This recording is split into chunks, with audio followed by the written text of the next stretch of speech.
The 93X Half-Ass Morning Show podcast is sponsored by Standard Heating and Air Conditioning. Don't wait for an AC breakdown this summer. Get a free in-home estimate with Standard Heating and Air Conditioning. Schedule your appointment today at standardheating.com. The 93X Half-Ass Morning Show. 93. For me and the Lord, we got an understanding.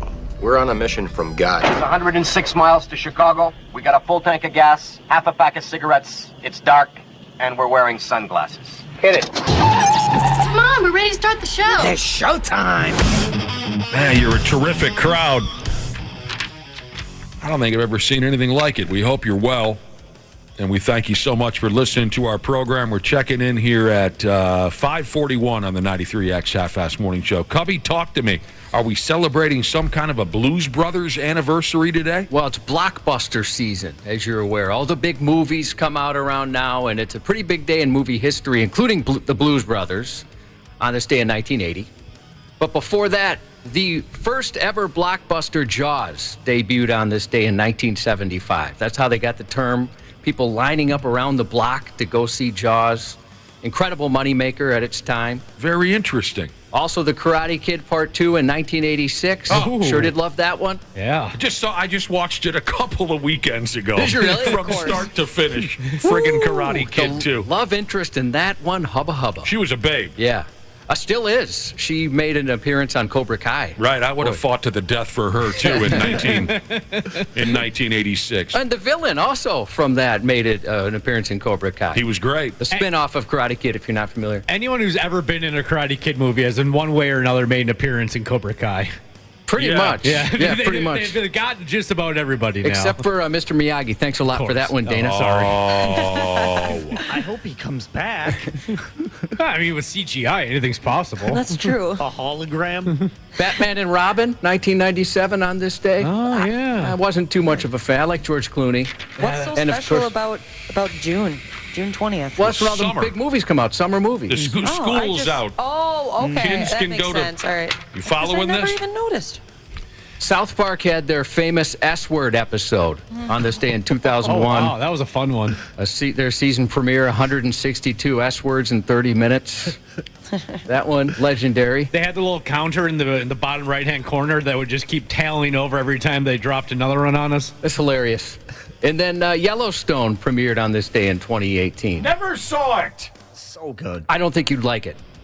I don't think you'd like it at all, actually. No. I think I had heard that before, Josh, but still very interesting that when Jaws came out in 75, it had people lining up for miles to see the bastard, and that's where, because the lines were down the block, that's where they came up with the term blockbuster.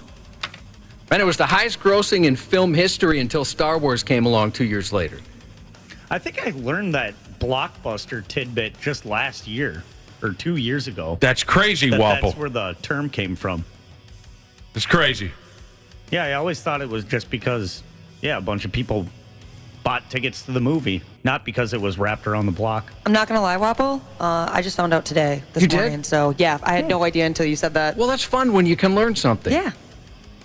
Yeah, who says our program isn't educational? A lot of people. A lot of people say it kind of goes the other way. Well, while we're at it, and I love that you threw the Blues Brothers in. I mean, that's one of my favorites of all time. I can watch that every single day. And that's kind of what Dana said. This is going to make both Wapple and Nick's day, starting out with that.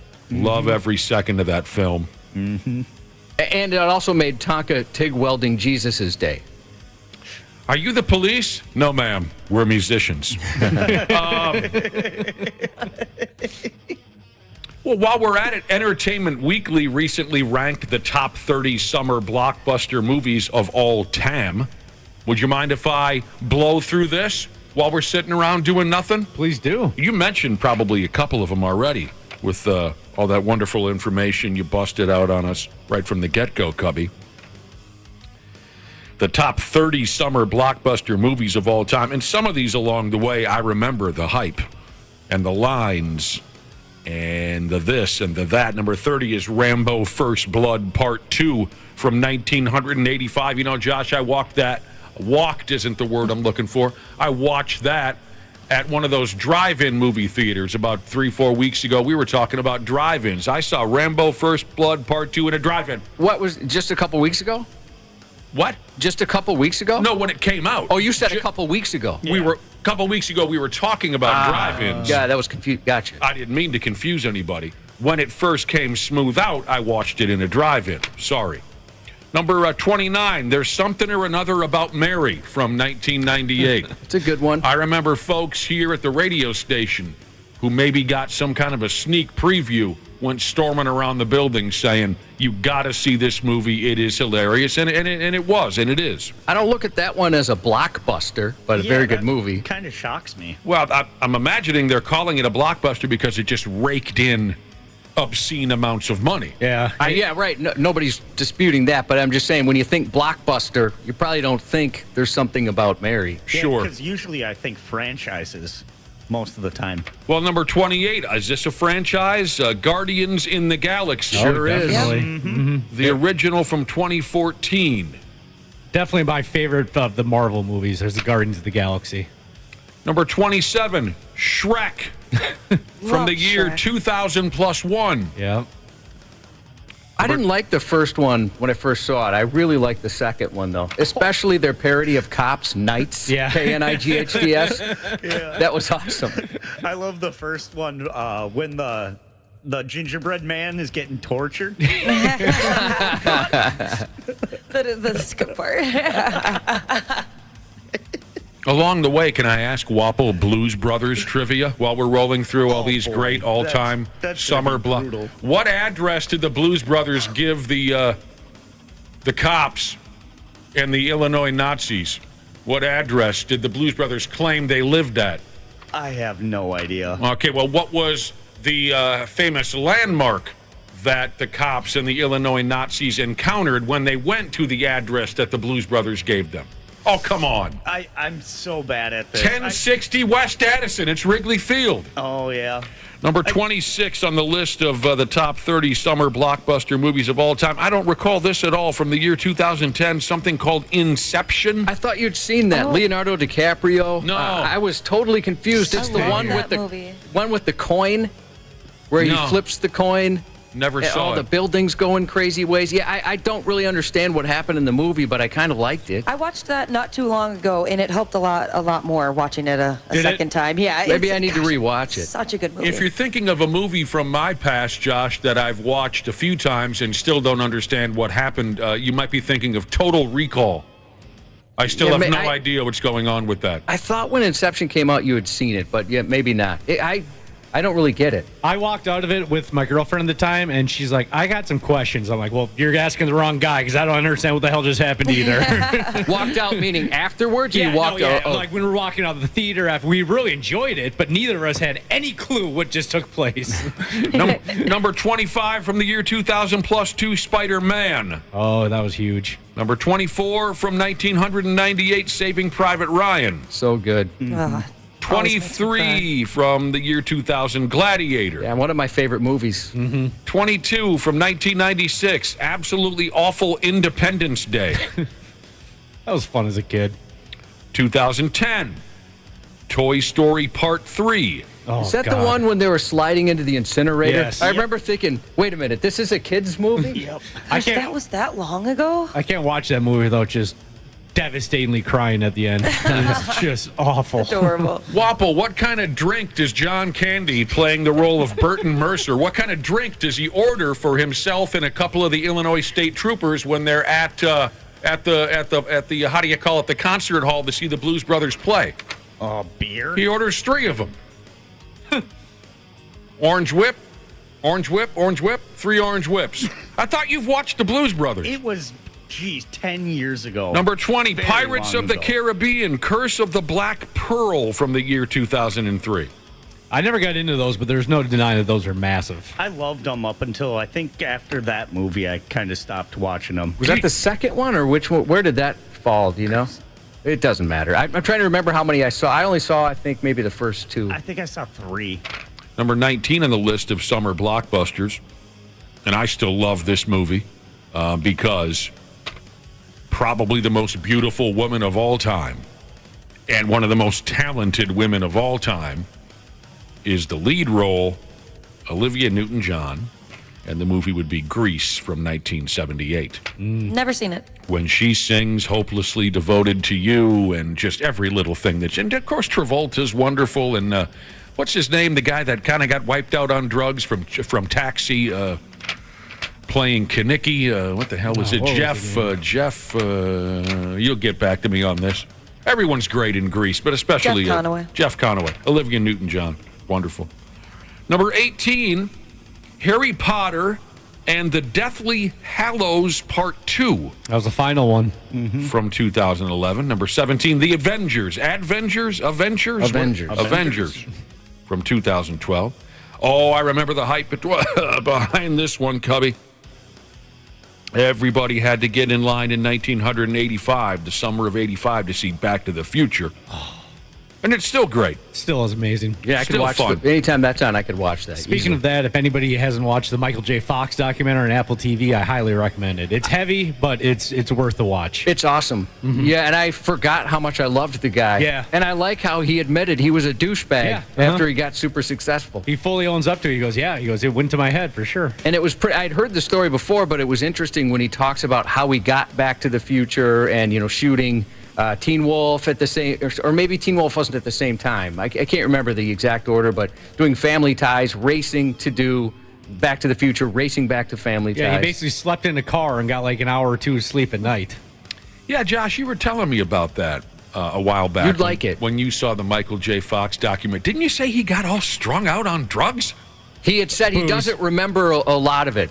He didn't say specifically. He did mention drinking, right, but he alluded to maybe there was more. Yeah, he said he doesn't remember a lot of that time because of not sleeping and because of drinking so much. You could have given me 100 guesses. Yep. I never would have thought that Michael J. Fox was some kind of drunken buffoon who can't... Well, and I'd never heard he was a douchebag, but he said, I was a giant douchebag, and gave some examples. Really? He just said he let it get to his head. Well, then again, if I would have been the lead role in Teen Wolf, I might have been a dick, too. Right. Wapple, Jake Elwood, who did he promise he would go see as soon as he got out of prison? He promised his brother Elwood, as soon as he got out Joliet, he'd go see who? Elvis? The Penguin.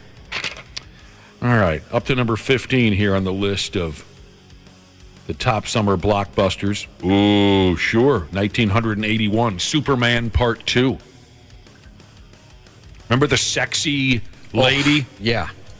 There was a terrible gang of intergalactical criminals that Superman had to defeat in Superman 2. General Zod, and his crew. Yeah, and that sexy lady was in the mix. Number 14, The Lion King from 1994. Sure, it's a great one. Number 13, The Sixth Sense from 1999. Never felt dumber until I've seen that movie, not predicting at all the ending. I mean, I know it got plenty of people, but I no clue whatsoever. I was shocked. Yeah. That's the only time I've ever been that shocked by an ending. That was one of the first movies I remember, too, that a lot of people were spoiling for other people. The big twist at the end. Yeah, I'm glad nobody spoiled that for me. Yeah, I had heard about it before I saw it, unfortunately. Oh, yeah? I don't think you should feel dumb at all, Josh. I mean, no, not even inkling, I wonder if this is what's going on. Nothing, absolutely nothing. And I'm glad they kind of recapped all the clues. Yeah. Because I thought, no, that's not right. There's some inconsistencies here. There's no way I would have missed that. Are you now hyper vigilant every movie you watch? You're just thinking in the back of your head, I'm just gonna maybe that person's been dead the whole time. I don't know. I don't know if there's been anything quite like that.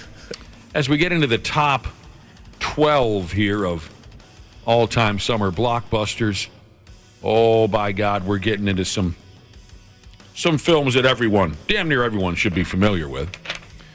Let me see if actually there's one in here that I don't really know what the hell I'm talking. Maybe I do know this one. I'll get to number 12 here. Top Gun, 1986. First movie I ever saw in a theater. Friggin' chick flick. Half of it is. Number 11, Terminator 2, Judgment Day. Oh, I would have loved to have seen that in the theater. I watched the Arnold documentary on Netflix. Also really enjoyed that one. The Life of Arnold? Yep. Did he have a drinking problem like Michael J. Fox? No, but he had a douchebag problem, too, and he brought that up quite a bit. Oh, yeah? Yeah, it was good. 1991, Terminator 2 Judgment Day. Absolutely. We bought our tickets ahead of time for that. Number 10, I'm going to go ahead and call this pretty wildly overrated. And that is a blockbuster from 1978, National Lampoon's Animal House. Is it good? Is it funny? Yes. Is it also wildly overrated? I'm going to say yes to that as well. I don't get why it's worshipped the way that it is. Number 9, Ghostbusters, 1984. Of course. That was lights out. Lights out. Another movie I could watch at any given time. Number 8, garbage movie, in my opinion, from 1994. Forrest Gump. I liked it. It's garbage. Yeah, I liked it. It's watchable. It's fun.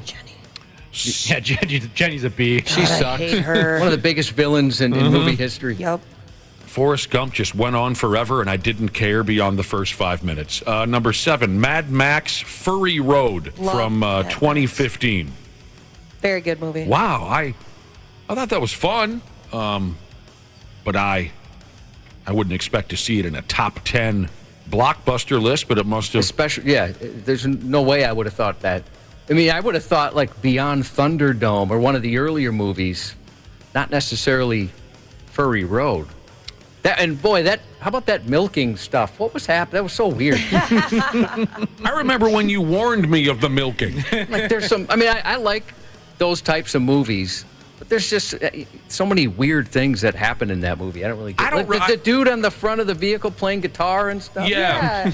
I only watched it once, but I remember you took a trip down Furry Road before I did, and when you came back from the theater, you first thing you mentioned was the milking.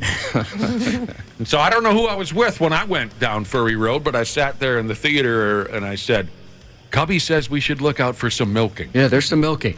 Number 6 was, what were you saying? I was going to say, it's good to have a friend that'll warn you about milking scenes in movies. Oh, yeah. Have you ever heard of a milking table? Move on. Well, I'll tell you about it later. Number 6 on the list of summer blockbusters, just tremendous. There are very few movies that matched the excitement and you couldn't avoid it no matter where you went, and that was E to the by God T. Oh, I can't watch that without crying. That's the very few people can watch that without crying. That's the movie I remember as a little kid, everyone bawling. I mean, I remember just absolutely weeping in that movie. Free Willy. I've never seen that Never one. seen it. Never saw it. Oh, that one from me and Dana's age. Yeah, I've been advised to never watch that movie. I was kind of hoping the whale was going to smoke the rocks at the end and not clear it. Number 5, huge. Not quite to E.T., but huge. Raiders plus the Lost Ark from 1981. Yeah, we get a new one coming out in 2 weeks. That is ridiculous. It's ridiculous. that friggin' what's his name? 95-year-old Harrison Ford is still going on adventures. He's still looking good, He though. does look great. Number 4, The Dark Knight. Is that a Batman movie? Yeah. All right, 2008. It's one with Heath Ledger as the Joker. He won an Oscar. Yeah, the best one. Number 3, Jurassic Park from 1993. I very vividly remember one of my buddies calling. I was 22 years old in 1993, and we were pretty lawless morons, right, at that point in our lives. And I remember a buddy of mine, one of my wildest buddies, calls me and says, "Do you want to go see Jurassic Park?" And I said, "What are we, 9? Why would I want to go see Jurassic?" He's like, "No, just come on, let's go see the." And I went, and I thought it was fun as hell. Yeah. I was awesome. completely shocked. I was 7 when it came out, 7 or 8, and it was parents were talking about how violent it was, how kids shouldn't watch it, it's too scary. And so my dad was like, "Hey, do you want to go to the movie theater?" And he told my mom we were going to go see Aladdin or something. And then we get in the car, he goes, "We're seeing Jurassic Park." Classic dad move. I kept it under wraps. Yeah. Yeah, I mean, it was fun. Although I still can't stand the lead actor. The dude with the hat, the dinosaur expert, that guy's terrible. Sam Neill. Sam Neill, yeah. Helen Grant's awesome. He's awful.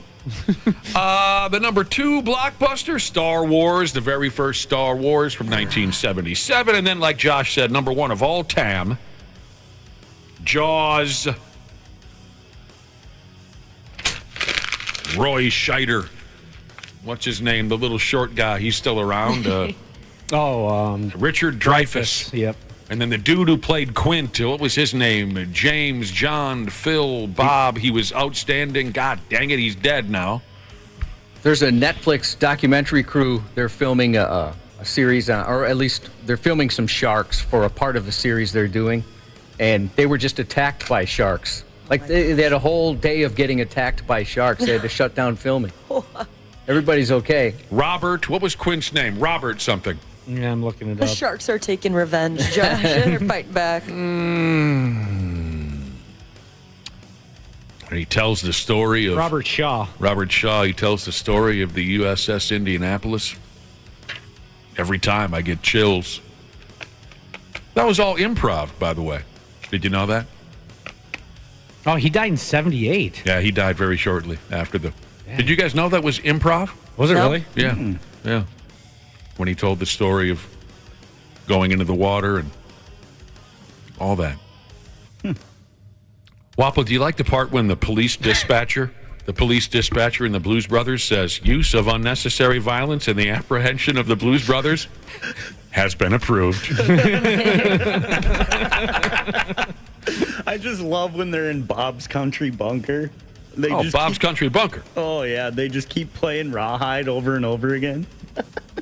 But what other... Oh, here's another trivia question. Oh, great. The only other song... Well, they started off Gimme Some Lovin', right? Yep. And then they start throwing the beer bottles at the chicken wire, and they realize, okay, we can't play our regular set list here at Bob's Country Bunker. So they go into Rawhide. What's the only other song they're shown performing? The crowd gets all emotional. The couples start to snuggle up together. Oh, shoot. Sometimes it's hard to be a woman, giving all your love to just one man. And when she calls you and be proud of, stand by your man. Give him 2 arms to hold and something when nights are cold and lonely. That was so close to the original, we might have to have the podcast guy pull that. I'm good. So there. Can you guys think of any other summer movies that just drove you wild? You and your friends, you had to get to the theater. You had to see the... Well, I don't know if they were all released in the summer, but like Back to the Future 2, Back to the Future 3. See, I never went beyond the first one. Oh, I think you'd like the second one for sure. I don't think you'd like the third one. They're running out of steam by the third one, but I still enjoy it.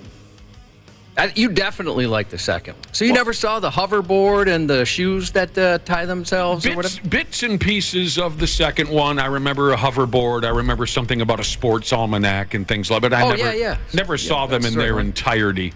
So it was released in November. So that is Back to the Future Part 2, not a summer blockbuster. November of what year? 1989. Oh, so they went quite a stretch of time before dumping the second one on us. Mm-hmm. And we talked a little bit about Michael J. Fox, and sure he was terrific as Marty McFly. Let's not forget how brilliant a career Christopher Lloyd had. Mm-hmm. I mean, he's great. He was so entertaining as the Doc Brown character, and then of course Jim Ignatowski. He was just in something, and I know I saw him. I gotta look that up. The back of a police car? No, I don't think so. He's not that type of guy. No, he's an older gentleman now. Oh, The Mandalorian. He was in an episode of The Mandalorian. Oh, that's right, yeah. That's great. Lots of fun at the theater over the years. By God, we've had lots of fun at the theater over the years. Dick Bremer visits the show today at 7:30. That's correct. I think he's going to crack. You think? Oh, just because of how they're playing, the Twins? Twins have been struggling lately, and there was a segment from last night's game. Well, maybe not crack. He might just walk out at some point. I mean, not that the man hasn't watched some bad baseball over the years. He has. But last night, anyone watching the Twins game last night? Yeah. Nope. And they're just struggling at the plate so badly. And the Twins had a runner on first, and there was one out. And the next batter for the Twins hit a ground ball to third base. And Dick just went, over to third. and a double play. That's awesome. You know? Just defeated. And there was one episode last night where, if you follow the Twins, they're striking out at a record pace. And, a Twin swung and missed for the third strike, and Dick says, and another strikeout. I love it when you hear the frustration in the broadcaster's voice. Yeah, absolutely. Hey, we'll get started here for real. We got to take a breather, but don't go nowhere. So we'll be right back on the Half-Assed Morning Show. You're listening to the radio. The 93X Half-Assed Morning Show.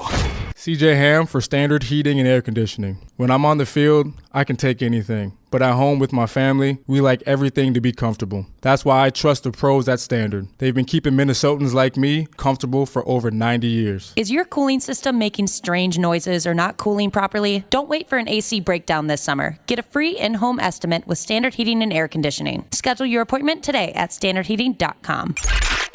Stupid news on the Half-Assed Morning Show. Oh, yeah, it's been a hell of a deal so far. We're going to move on to the stupid news, and we're going to begin today's stupid news report with an update on a stupid news story from last week. You all right with that? Yeah. I don't see why not.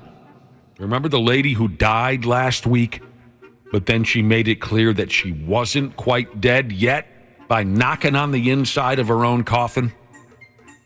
She died again. Unfortunately, didn't we predict that? I think the we last did. few stories where it's been that, the same type of thing, a loved one all of a sudden knocks and not dead yet. They pass away within several days. Yeah. Yeah, she died again. It's too bad. And it sounds like this time it's for keeps. She was a 76-year-old woman, like we told you last week. The first time she passed away, she was declared dead by some kind of a doctor and then surprised the effing balls off of her relatives and friends by knocking on her coffin during her wake. Or as Wapple used to know it to be, her awake. Which is adorable. Mm-hmm. And it was just a couple years ago that you learned that it's not an awake. About 5. Favorite Wapple moment. One of definitely. my favorite conversations we've ever had around here. Wapple approached us after one of our shows was over, and he said, "Well, I got to get out of here right away tomorrow. I have to go to my uncle's awake." And we said, "Your uncle's what?" "His awake." And we said, "That's not the word, dude. It's just a wake." At least you learned before you went, Wapple. Yeah.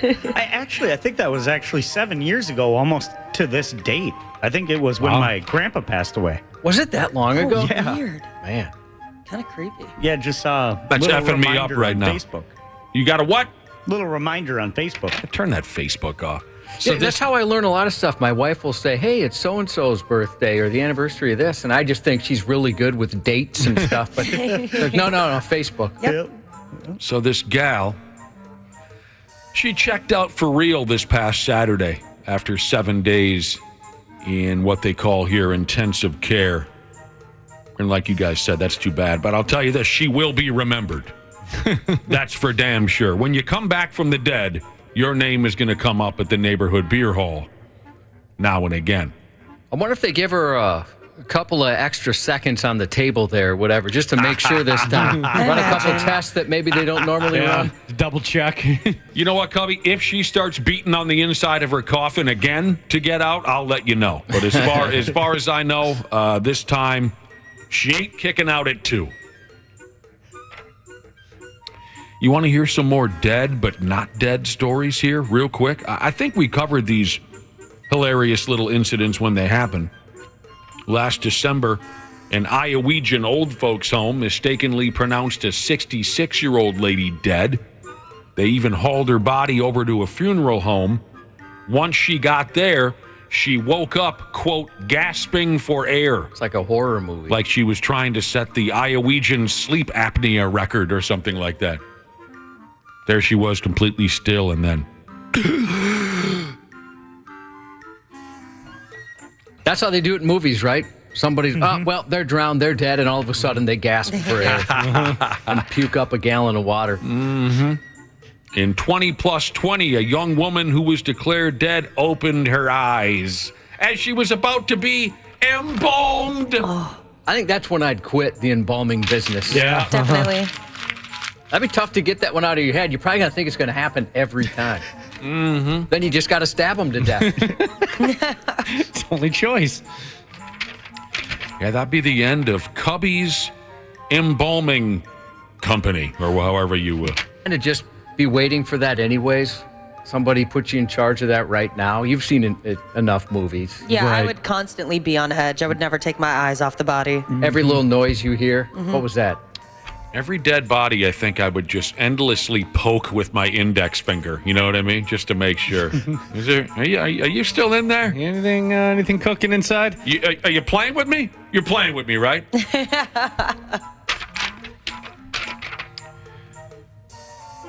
There's an adorable baby raccoon looking for a home down there in awful Tampa Bay, Florida.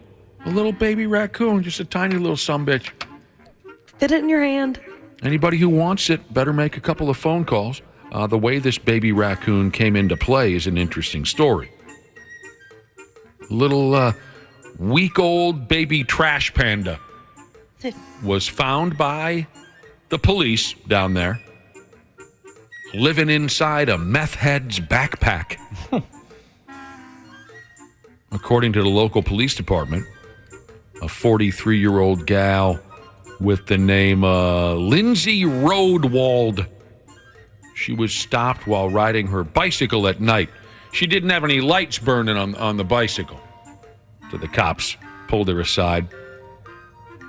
While Lindsay was jaw-jacking with the cops, she gave them verbal consent to search her backpack. Inside the backpack, cops found a broken glass pipe with methamphetamine in it.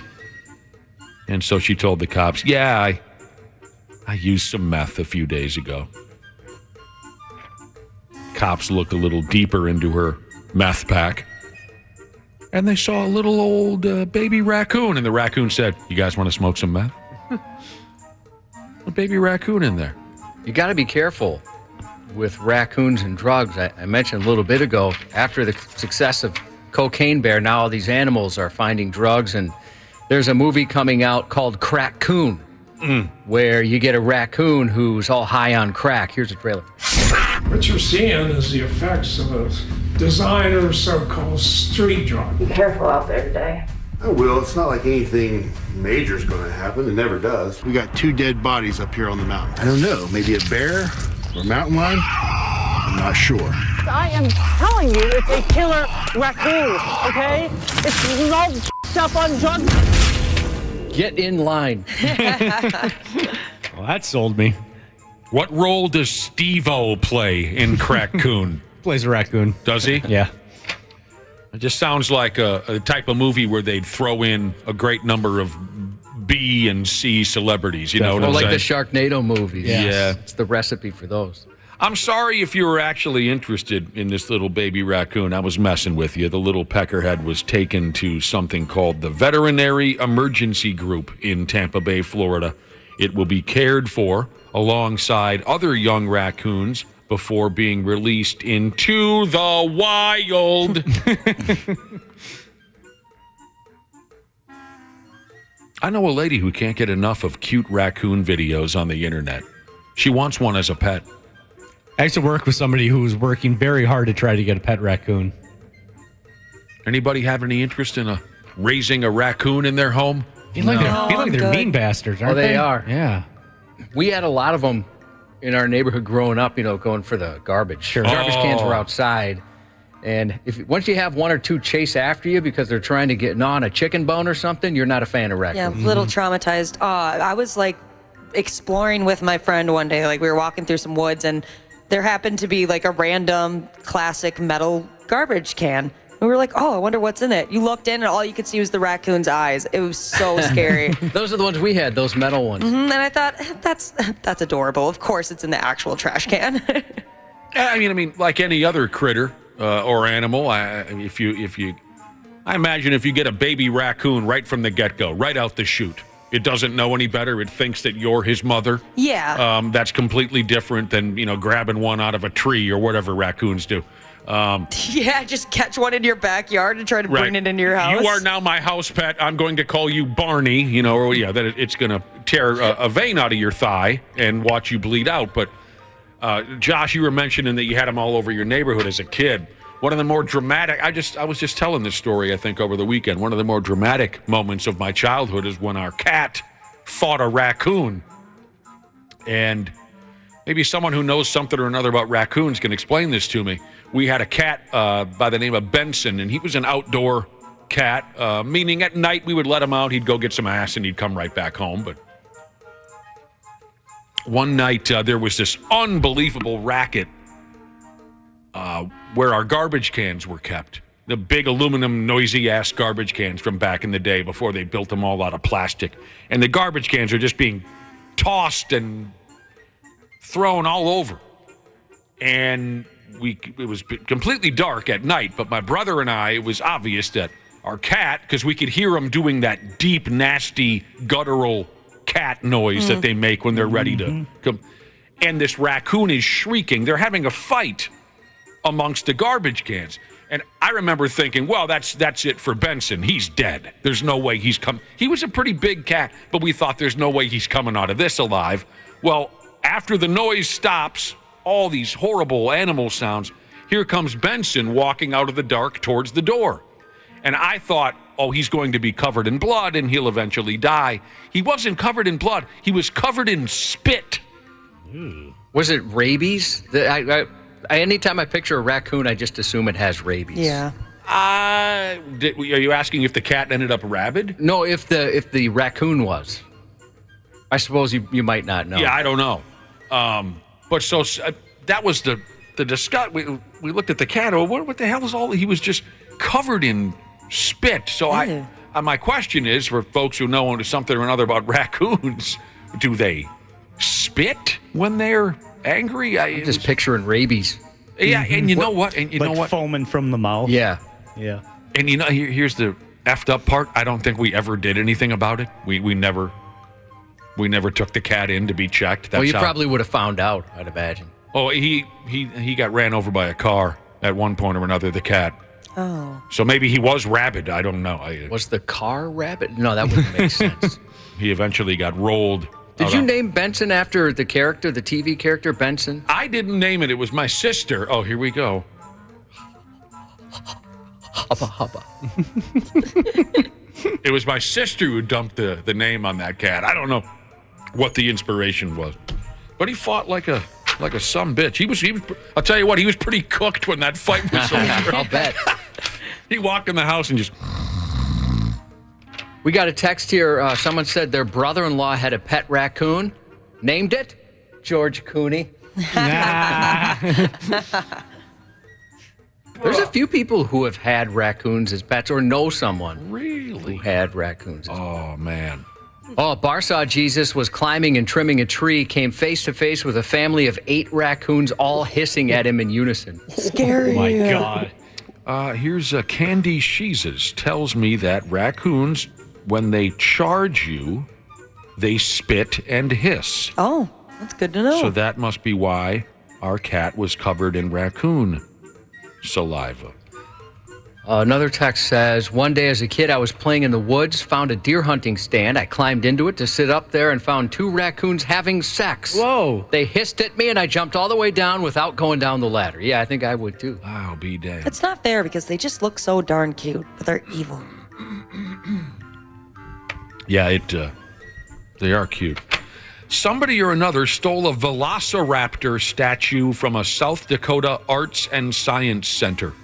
Now, Josh, not that you would ever take something that didn't belong to you, but I could see you trying to figure out the best spot in your home to set up a velociraptor statue. I've already got picked out. Yeah. I'd love to have a velociraptor statue.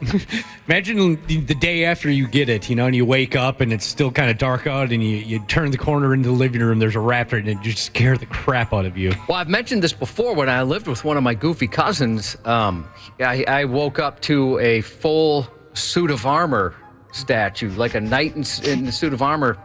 And I had no warning. Yeah. He dropped it off in the middle of the night, or he lived with us, but so he set it up in the middle of the night right next to the door, and I walked by and I thought, oh my God, I'm dead. Yeah. There's a psychopath in a suit of armor. It's going to slice me to pieces. Do you remember where he got it? I'm kind of curious where one comes across an entire set of armor. Right. Boy, I don't know where, I don't know. I should ask him. Yeah. I can see you asking the wife, does our son really need his own room? Because the Velociraptor statue would look incredible where his bed sits right now. This same cousin, I had assumed I woke up to a murder scene because he drank strawberry schnapps one New Year's Eve, like almost an entire bottle by himself. Sure. And he puked everywhere. Oh. I thought, somebody bled out. This is way too much. He had some trouble with the drinking, didn't he, from time to time? Yeah, he did. He's the same guy that drove to North Carolina to get some action. Oh, that's right. No big deal. He was in his 20s. She was in her late 50s. She had a son older than him. It's a casual 16-hour drive. Yeah. What state would you get to where you're kind of like, should I just turn around? Am I really going through with this? Depends on the dry spell. At this point in my life, Minnesota. Yeah. But when I was a younger man, yeah, probably no limits, depending on what you're headed toward. there were no limits when I was a younger man. This is a story smooth out of Sioux Falls, South Dakota, the stolen Velociraptor statue. The good news is the cops have arrested 3 Jurassic dorks for snatching this dinosaur statue. A security officer spotted the 3 characters carrying the statue away from this arts and science joint that they have there in town. They call it the Washington Pavilion. So the security officer watched them take it. He called the cops. Surveillance video helped cops track the statue to a nearby apartment. What a bunch of effing clowns. Is there a college there? I know we just did this last week, trying to figure out what cities in South Dakota have institutions of higher learning. But what city are we talking about? Sioux Falls, South Dakota. This has got to be a 3-4 guys going to college living in an apartment that stole a Velociraptor statue. The cops said when they opened the door to the apartment, they could clearly see the Velociraptor standing right inside. No, that's mine. I bought that one. They've all been charged with grand theft. One of them was 18, another one was 19, the third was a juvenile. I bet all of their furniture is made of returnable cases of bottled beer like we did back in the day. Who here didn't have a coffee table made out of returnable beer cases? Nope. I think everybody did at one point. Hell yeah. I'm trying to think. The statue was not damaged, so it can go back to its place at the science barn. It sounds kind of interesting. The statue and many other dinosaur representations are part of the Dinosaurs in the Wild exhibition at this site. Would you go see the Dinosaurs in the Wild exhibit, Josh? Yeah, I've seen a couple of them here. Doesn't sound bad. No, the one that I especially liked was at Valley Fair. They had one, and it was where the Enterprise used to be back in the day. And it was awesome. They did a really good job. I think they have one at the Minnesota Zoo right now. Do they really? Mm-hmm. I used to I've gone to a couple, and there's one in particular that sucks incredibly bad, and it's very expensive. But the Valley Fair one was good. I'll have to check out the zoo one. Hot and spicy, crunchy, nutty, tasty, chewy Jesus is calling this story Grand Theft Dino. And by the way, scientists say that velociraptors grew to about 6 feet long and weighed around 100 pounds when they roamed the earth, millions of years ago. 6 feet long and weighed about 100 pounds. Yeah, the Dino Hideout Experience is open for the season right now at the zoo. Well, we should stop by. I was also looking at the other events, and I saw wings and things, and I got excited, but it's not the type of wings I like. It's more about learning about birds. Oh, wow. Let's go see the dinosaur exhibit. Is that the Minnesota Zoo? Yeah. Ah, nice. Of course, they do good. Who's got a bag of magic mushrooms? Let's go see the dinosaur exhibit. Back to Cubby here. You've become the type of pimp that likes elaborate Halloween decorations strung out all over your yard come that time of year, right? I do. You had kind of a scary setup last year. Yeah, I did. I remember you showing us video. It was awesome. You had the cool skeleton. Yeah, I've been trying to buy that 12-foot skeleton from Home Depot for years. Years. I was looking for this thing, and I finally found it. So you finally bought it? Yeah, last year. Last year, right. Yep, and then what sucked is some of my neighbors like, oh, that's really cool. Can't wait to see you for Christmas. And I thought, well, son of a bitch. Oh, jeez. The bar's been set. Yeah. I love Did you go Christmas. big for Christmas? No, not at all. Now I thought about using the skeleton, right? I bought a Santa hat for the skeleton, and I thought about using it, like have him like make it look like he's putting lights up on the house. But then I thought people are gonna think, oh, there's the douchebag that bought a skeleton. Look, there it is again. Wow, hey, awesome, you got a big skeleton. And no, that's cool, Josh. So I decided just to give that one a rest. Oh, You could turn him into Jack Skellington. Oh, yeah, that would have been sweet. you've set a precedent now, and the neighbors are going to expect a 3-foot-tall Grinch, 3-story tall Grinch or something this Christmas. There is, have you guys seen the Grinch where it looks like it's pulling the lights off your house? Yeah. So you just have to put like a strand of lights on there and just blame it on the Grinch? That's genius. Oh, great. Now I've how does a grown person say this? I've appealed to some shady characters out there. I just got a text from Whoopee Cat Dad Jesus who said, "You need shrooms, bro?" I was just kidding. Every once in a while, people will text in on, shrooms and all the benefits and things like that. But I don't know one thing about it or not. X-Ray Jesus also says he's got some shrooms for us, bro. What is it? How do you pronounce that? Psilocybin? Psilocybin? Yeah. Oh, I tried mushrooms in 1988, and for maybe 10 minutes, things were interesting, and then I decided just to go back to old Milwaukee, and then I've been there ever since. So you like to decorate for Halloween. Now, Josh, you're also the type of guy who plans ahead. So have you already been thinking of something mental you might prop up in the yard this Halloween? Yeah, and... did you already mention it, or? No, okay. I did not. Yeah, I did, and this next story fits perfectly for that. Okay. Here's the deal. A gal in Ohio has said she has no plans to remove a nearly 10-foot-tall werewolf statue from her yard.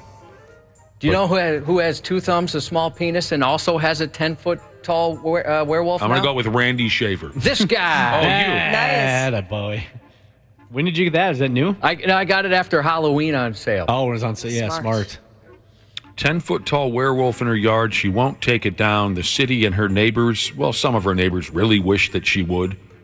This is a lady named Mary Simmons of Dayton, Ohio. She bought this 9.5-foot werewolf as a Halloween decoration last October and decided to leave it up all year round. You can see it on 93x.com. It's all right. I mean, I've seen similar things, but it's kind of cool looking. She told the local news, "He's kind of become my house mascot." I love this next line. "I kind of look at it as a security thing. Who wants to break into a house with a 9.5-foot werewolf sitting outside of it? I know I wouldn't." True. My fear was getting it ripped off. There were so many stories last year of people stealing these huge Halloween decorations, especially the skeletons because they're hard to find. Doesn't that suck? That you do all that work, you set it all up in the yard so these friggin' ungrateful kids can have a good time, and you got to worry about some sad-ass grown adult who's going to run through your property and swipe the damn thing. And you're right. The videos that they showed, it wasn't teenagers or kids. It was adults. It's grown folks. There was some dude in like a big Escalade. Like, he's got money, obviously, and he still stole one. I remember those inflatable decorations when those first came out. People would go around beating them up and stuff. You remember that, huh? Yeah, it was great. You're the best. It's good stuff. But back to this, I like this lady's comment. I don't know anyone who would break into... I'd like to meet the criminal who says, "Yeah, I was going to break into this house to support my drug habit, but there was a giant plastic wolf in the front yard." So she's dressing the wolf in various costumes to represent seasons and holidays. Right now, she's got a USA T-shirt pulled over his head, I'm guessing for Independence Day coming up in a couple of weeks. She's going to put a Hawaiian shirt on him, maybe some sunglasses because it's summertime, is what she says. I would love if one of my neighbors did that kind of stuff. I would be very invested. And, I wouldn't give a rat's ass if one of my neighbors has a 10-foot. What do I care what you have in your friggin' yard? But she's gotten a few calls from neighbors. Every neighborhood's got those folks who just can't mind their own effing business. Yeah, it is kind of weird how, it really affects some people. What did you say, Ashley? There's always got to be one. Yeah, I got a couple phone calls from some neighbors a couple of years ago. Bolo who Jesus couldn't said, mind their business. Yes. Bolo Jesus said his werewolf still up, standing in his pine tree along his driveway, scares the balls off the pizza guy every time.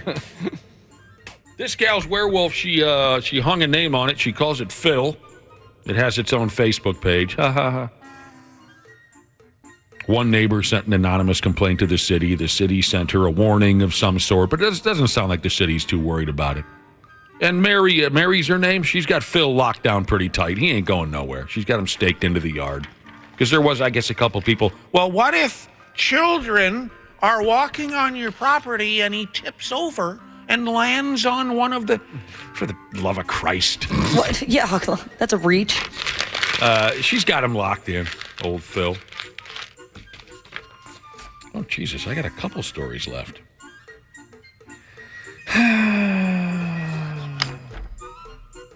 This isn't anything I'd be terribly interested in, but, a fella's got to pay the bills. Here's an artist in Germany who paints pictures and such with wet cow turds. He's actually incredibly talented. Very talented. This is up on 93x.com as well. Yeah, check it out. He's really good. He is good. Do you want to know how? Well, you already know, Josh, why I'm a little exasperated over here. Because I have to mention that the story refers to him as Picasso.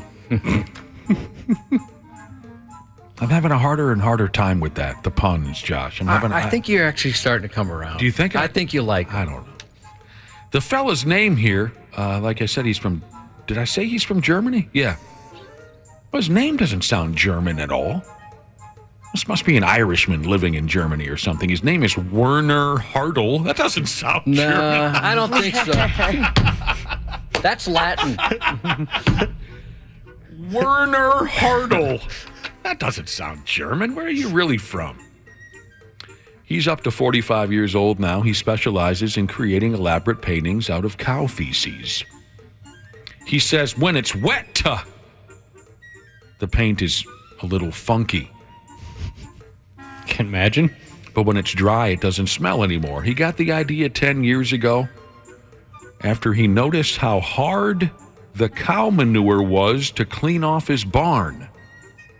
All right, fair enough. That's immediately what he thought. I can't get this off. I better paint some pictures. Make it look good. That's not a Wyzetta problem. We don't have that problem in Wyzetta. Cleaning the cow manure off of our barn. You got people for that. Yeah, we got. You guys clean the barnacles off your boats, huh? That's something we know a little bit about, Walter. Did you say boats? I think you meant yachts. Barnacles. By the way, I like the word barnacles in there. He says, what does this guy say? He uses cow dung. I don't know what he means. I'm not an artist. I use cow dung like watercolor paints with brushes or knives. I just add water to thin it down. He uses it pure to get darker colors. Okay, I'm sure we can. I think I could even figure that out. He's created over 1,000. Do you want it, Josh?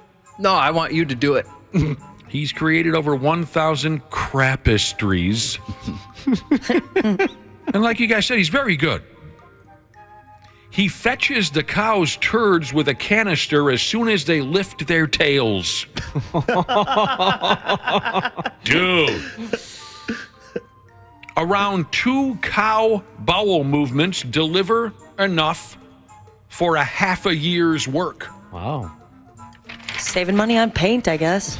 Locally sourced. I put our pooper scooper underneath one of our dogs when I noticed he was about to go, and my family thinks I'm a psychopath. Really? I think that's just smart. Yeah. I thought, hey, I saved a step.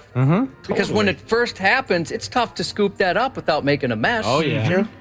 But I just slid that little pan right underneath there, caught it. And I thought that I was, efficient. But yeah, they think I'm a nutcase. They bring it up. They think I'm really a psychopath. I don't think I get it's goofy.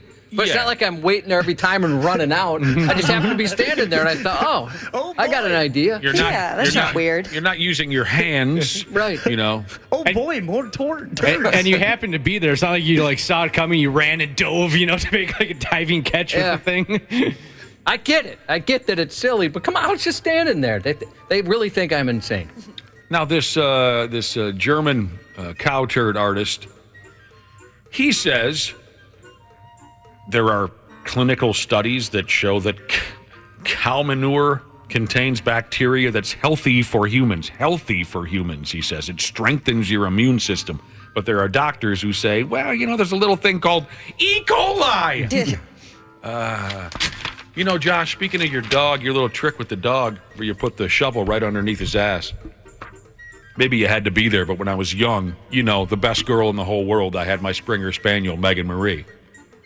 Megan Marie, such a wonderful.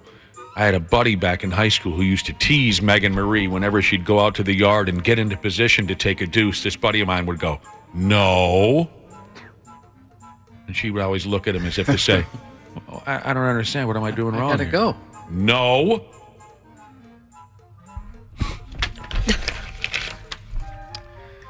Like painting, here's something else I know nothing about. Sriracha is how you say it. Sriracha. I like spicy stuff, but I've only tried sriracha once or twice, but I don't like it as much as for a while it was like the trendy sauce. People are obsessed with it. Yeah, it was almost like craft beers or bacon, stuff like that, where it just got so trendy. Yeah, I'm not a huge fan of it. I'm more of a Tabasco girl. Me too. Yep. I'm also a Tabasco girl. I've never partied with sriracha, but word here, what does it say here? In San Francisco, they can't keep this sriracha on the tables at restaurants. Folks keep stealing it. They got to chain the sriracha to the table. Apparently, it's very expensive to buy at the grocery, around $30. There's a shortage of it right now, too. Yeah, they mention here in the story the national chili pepper shortage. So some of you were aware of this, the national chili pepper. I hadn't heard any stories on the national chili pepper shortage. There's no shortage of their music on our radio station, I'll tell you that right now. They're what you call a core artist. So the restaurants there in San Francisco are struggling to keep bottles of this here sriracha on their tables. Customers who can't find it at the grocery store are stealing it.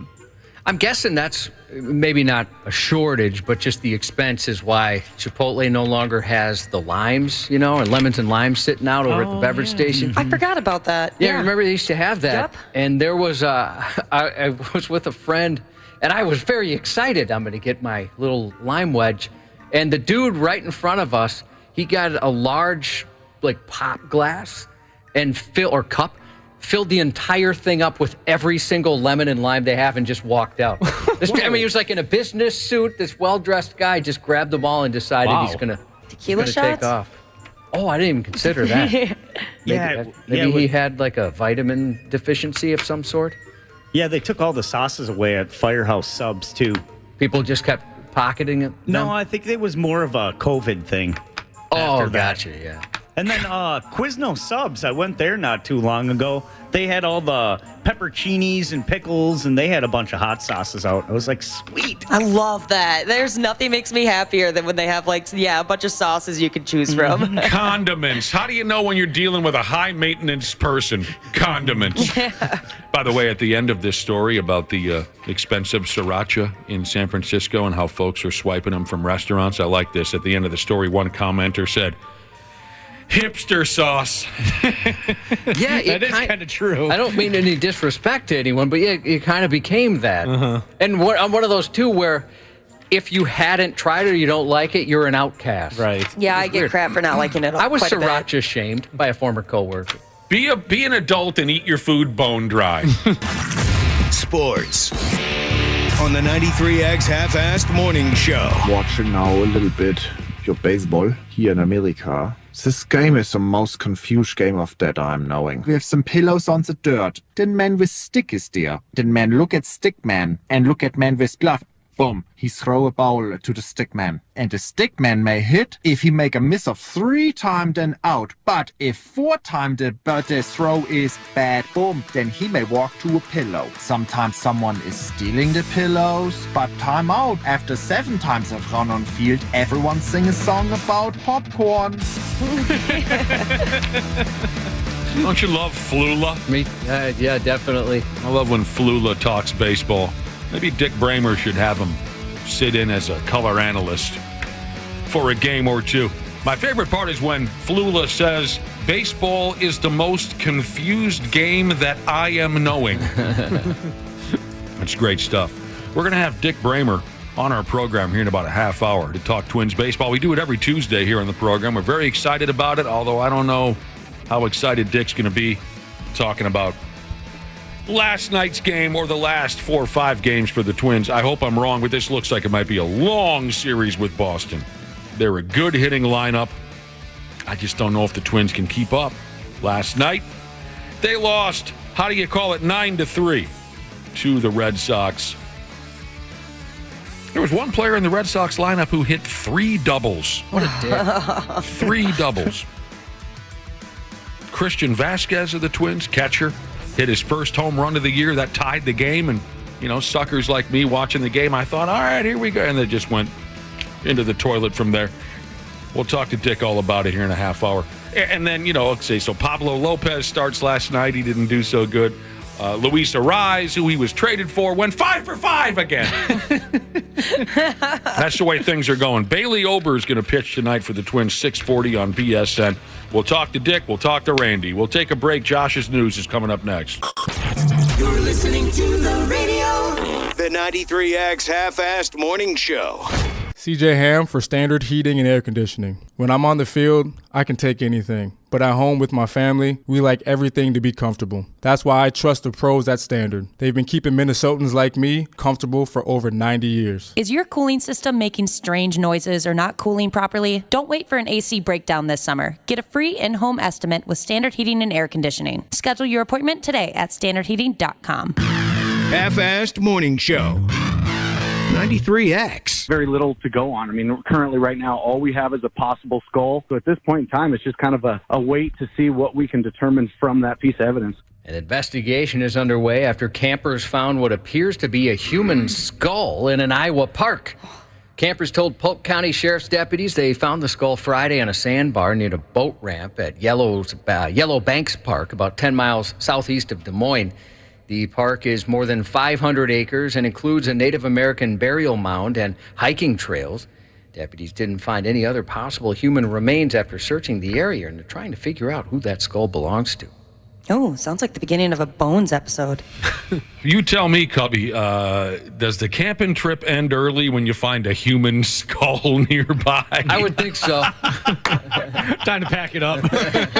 Look, kids, we can eat hot dogs and tell scary stories back at the house, you know. Yeah, I'd imagine that's not the way you want to end a camping trip. No. I mean, getting skull on a camping trip sounds good until you see this headline. It's almost automatic, isn't it? Yeah. Hopefully it's, nothing too terrible. Yeah. Yeah, that would be a hell of a deal. Like it's something from hundreds upon hundreds of years ago versus a fresh one. Right.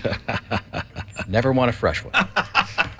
A robber in England was sentenced to 3 years in jail for attempted robbery. But it was only thanks to the quick thinking of his victim that he ended up in police custody in the first place. It wasn't the most difficult arrest we've ever made. To be honest, it was an open and shut case, Detective Sergeant Paul Mawson said. I did that in my best English accent. 30-year-old Martin Trimble walked into a convenience store last month in Durham City, England, with a knife.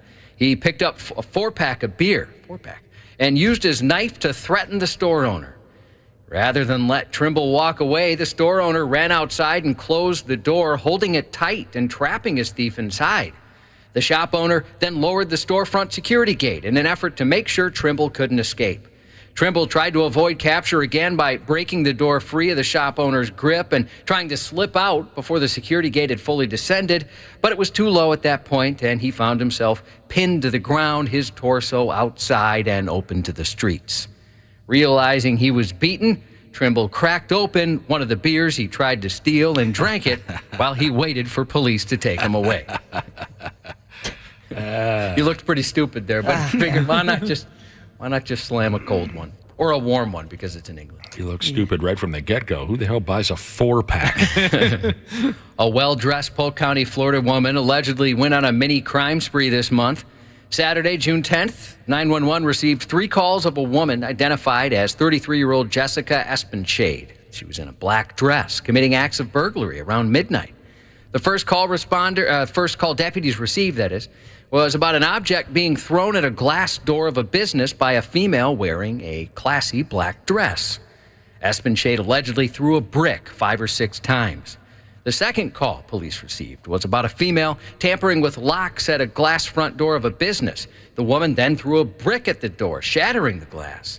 She entered the business and was allegedly looking around the lobby for valuable items. The final call the sheriff's office received was about a female at a gas station tampering with locks and trying to enter. And by no surprise, the suspect was described as a female wearing a black dress. It's on a hell of a tear. Yeah. When deputies arrived in the area of the grocery store, the woman took off running into nearby woods. A canine unit responded and found the woman quite quickly. She was taken to the sheriff's office central substation, where she told deputies the whole situation was a setup. No further details on the supposed setup were provided. What'd she mean by that? I don't know. Maybe that black dress is how she kind of mentally gets into her criminal character. Oh. Yeah, instead of like an all black skin suit or something, or she's like when, like on occasion when Josh turns his hat backwards, that means he's ready to whoop somebody's ass. Turns into the machine. That's my arm wrestling move. I turn my hat backwards.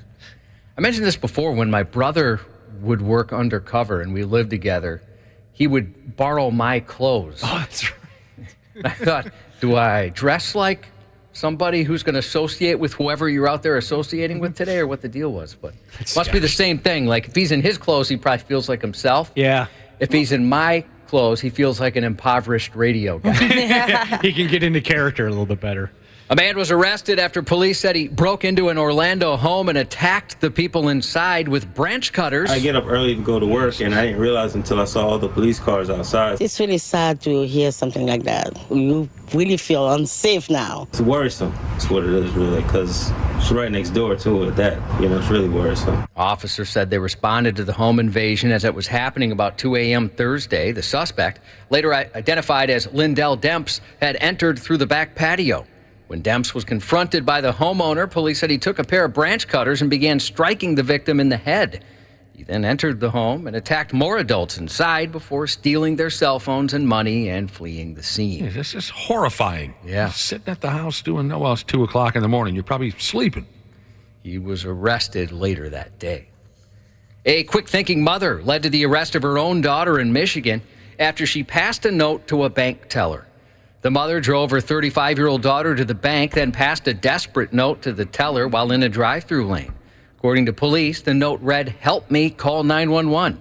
The bank teller called 911 last Tuesday and reported the incident. Officers responded to the bank and interviewed the driver and passenger. The passenger, the daughter, was arrested on charges of attempted armed robbery and other crimes, police said. Authorities said the incident began at the mother's home but didn't release any details. A Coon Rapids man admitted to participating in a $1 million romance fraud scheme which targeted the elderly. Nice. The 42-year-old and others used false personas, such as a senior U.S. diplomat or military official, and found the victims on various online social media apps. The perpetrators then pursued a romantic connection with the victims and asked them for money on the false premise of a pressing financial need. The Coon Rapids man received over 400 packages containing approximately $1.2 million during that scheme. He kept some of the proceeds for his personal benefit and shared others with other scheme participants, including a 36-year-old man from Brooklyn Center. Investigators and prosecutors in Minnesota are building a growing pile of cases against fraudsters behind so-called romance scams, as more people, often seniors or vulnerable adults, are falling prey to schemes in which imposters drain them of their money. The FBI said about 24,000 victims in the U.S. reported losing about $1 billion to romance scams in 2021, adding that many more losses likely went unreported. Picking on the old timers, Cubby. I didn't hate that. Yeah, how do you live with yourself if you're that big of a scumbag? I mean, I know sometimes they'll interview them and they'll be like, "Hey, not my fault. They're the idiots that paid." You know, I don't get that. That doesn't work. I don't get that philosophy. It's a stretch of logic there. Oh, I didn't consider that. You're right. Yeah. It sucks that we got scumbags like that living right here in town. Yeah. A Brazilian band's plane ride turned catastrophic after the door burst open mid-flight, forcing the aircraft to make an emergency landing. The near calamity occurred last week, just 30 minutes after the plane departed. In the frightening footage, the bandmates, who sat remarkably calm during the whole ordeal, can be seen in the cabin with the door wide open before the pilot made an emergency landing. Shortly after arrival, medics came aboard and checked on the passengers, who thankfully didn't suffer any injuries during the inadvertent open-air plane flight. Authorities are currently investigating what caused that door to burst open post-takeoff. Not all mid-flight hatch openings have been the result of technical issues. In a now notorious incident in May, a passenger on an airline flight opened the emergency exit minutes before it landed in South Korea because he said he wanted to get off the plane quickly. The video of this flight where the door decided to come off is on 93x.com. Ooh, is it scary? Absolutely, yes.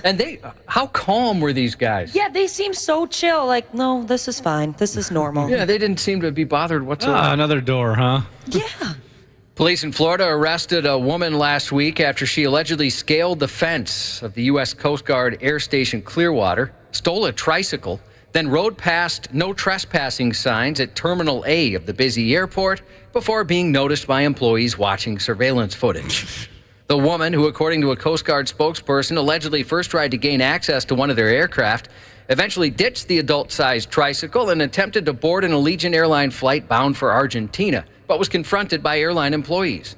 According to a Coast Guard spokesperson, the installation uses tricycles as well as golf carts and bobcats to transport tools and equipment around that facility. She sounds like quite the character. Yeah, she just likes to have a little fun. Tricycle. A police force in England has unveiled a new crime-fighting tractor named Optimus Crime. A local 4-year-old and Transformers fan took top honors in the naming competition, which received over 500 entries, again naming the tractor Optimus Crime. The tractor has been added to the police force to help officers boost, quote, rural engagement, the department said. The tractor, which is on loan to the department, will join the force's other tractor, Robo-Crop. Yeah. Sons of bitches. They have fun. Dang it, I was worried I wouldn't be able to get through that last Robo-Crop. You barely did. I want to. If I had the money, I would buy a farm just so I could get a tractor and call it Robo-Crop. The Minnesota Department of Transportation went all in on Taylor Swift yesterday, using Swift's lyrics to share its safety messages. I loved that. That made my day. Did you see it? Yes, sir. Yeah, I didn't see. I don't drive by any of those signs. Didn't her show just come to town or something? This weekend, she's got a couple. Oh, it's Friday and Saturday. That's very exciting. Every Monday, and especially during summer, MnDOT uses rhymes on its electronic traffic signs for traffic safety messages to motorists. This week, with Taylor Swift performing in town this weekend, MnDOT took advantage of her lyrics to remind people to drive safely and in style. A sign on Interstate 494 near Highway 100 said, "Cut off, don't get bad blood, shake it off." Bad Blood and Shake It Off, two of the singer's hits. Swift is performing at U.S. Bank Stadium Friday and Saturday. Sounds like it's going to be a big deal. It is. I mean, they just announced, too, that they're going to extend the light rail service after the show until 1 a.m. I was just going to mention, the buses and light rail, they're changing all that kind of stuff. Mm-hmm. Yeah. One of my oldest buddies probably isn't too pumped about that. He's got to drive the damn thing. Oh. All the Swifties around? Yeah, it's going to be a zoo down there. Sounds like he gets aggravated no matter who he's driving around. It doesn't matter. From the stories he tells. Yeah, but let alone a bunch of 14, 15-year-old girls. He's probably not too pumped about having to stick around a little later, but he'll get over it. My wife and stepdaughter, they're going. Are they? Psyched. They're so excited, I bet. And you guys are going, right? No, I'll be out of town. No, I'm not going. I got tickets, but some financial stuff came up, so I had to sell them, sadly. But Well, wait a minute. Dana, didn't you spend all day getting tickets, too? Yeah, I got them. I sold them to a friend, though. Oh, okay. Were you ever intending on going? I was going to go because it was before the hysteria happened. I got in and I got tickets, and I sold them to a friend who needed them. And I said, well, I'll just, when they go on the general on sale, I'll get them then. But then by that, it was impossible. So. Oh, gotcha. But you sold them. Yeah, for face value. What was that, a lot of money? They're like $250 each. But if you want to buy one right now in the resale market, you're going to like at least $1,500. yeah, I bought 5 at that price. I did not sell them for face value. I only need 1. Yeah. The other 4 I'm just going to throw away. Yeah. I'm trying to think if there's a band that I would pay $1,500 to go see. I don't know if I would. Can't think of one personally. That's a lot of monies, but sure is. Maybe if I could bring someone back from like the dead, that's different. Then I would, but it would have to be a perfect, absolutely perfect scenario. Like Josh, okay, $1,500. You and me, front row in Japan, massive stadium show, Mr. Big. Which night between 1 and 11? First show. First show? They're as fresh That'd be as the a one to daisy. go, yeah. Fresh as a daisy. $1,500 though. And you get to get on stage with the band. He's out. To perform the song Alive and Kickin'. You'd give him How about 15. green tinted 60s mine? Oh, fine. Yeah, okay, I'd probably pay $1,500. Well, yeah, I mean, dang. But that's ridiculous. That would never happen, you know. So, and people are paying this, you're saying? This thing is actually happening. People are actually throwing $1,500 around to see there was a story not too long ago. I think it was like last week. My mom texted me. A dad spent $15,000 on Taylor Swift tickets for his daughter. No way. How many tickets? I'm not sure, but I imagine that must be front row or something. But yeah, I heard like the front row tickets are going for over 10. That's absolutely insane. I know. Van Halen and Sammy Hagar bassist Michael Anthony, 69 today. Roseanne and the Big Lebowski star John Goodman, 71. In a recent interview, he said he's too old to go all night long anymore. Lionel Richie, 74. Home Improvement TV host Bob Vila, 77. Brian Wilson of the Beach Boys, 81 today. Good luck to the smoking hot medical admin. She's starting a new job today from Taze Wobble Again Jesus. Happy birthday to A.A. Ron from Man Bear Pig T-shirt making Jesus. And happy 42nd to pickleballing iron worker Jesus. That's 93X News. Minnesota Twins interview on the Half-Assed Morning Show. Sky to center field, back, way back, and Anderson makes the catch. Like I said, this is one of the more incredible high school catches you're going to see. Full speed, full sprint, not stopping. He knows he's by the fence, puts the glove up, makes the catch, crashes into the wall, has the wherewithal to show the ball, not even caring about where the wall is. There's Brad Ryder on the call right there. Former Twins PR man Brad Ryder. He's seen a few baseball games, an exciting example of baseball play-by-play right there. Hello, Randy Shaver. Good morning. How's life on your second day of a month-and-a-half-long vacation? It's beautiful. Just a happy guy, aren't you? Yes, I am. That's good to hear. It's Don't Tuesday. Don't ruin it for me. I'm not going to ruin it. So far, so good. I've never ruined a damn thing for you. It's Tuesday, and we're honored to have Twins play-by-play man Dick Bremer join us every Tuesday to talk Twins baseball. Hello, Dick. What's a vacation? Well, what is that? Now, you and Randy crossed paths early in your careers, correct? Explain that to me again, whichever one of you would like to tell the story again.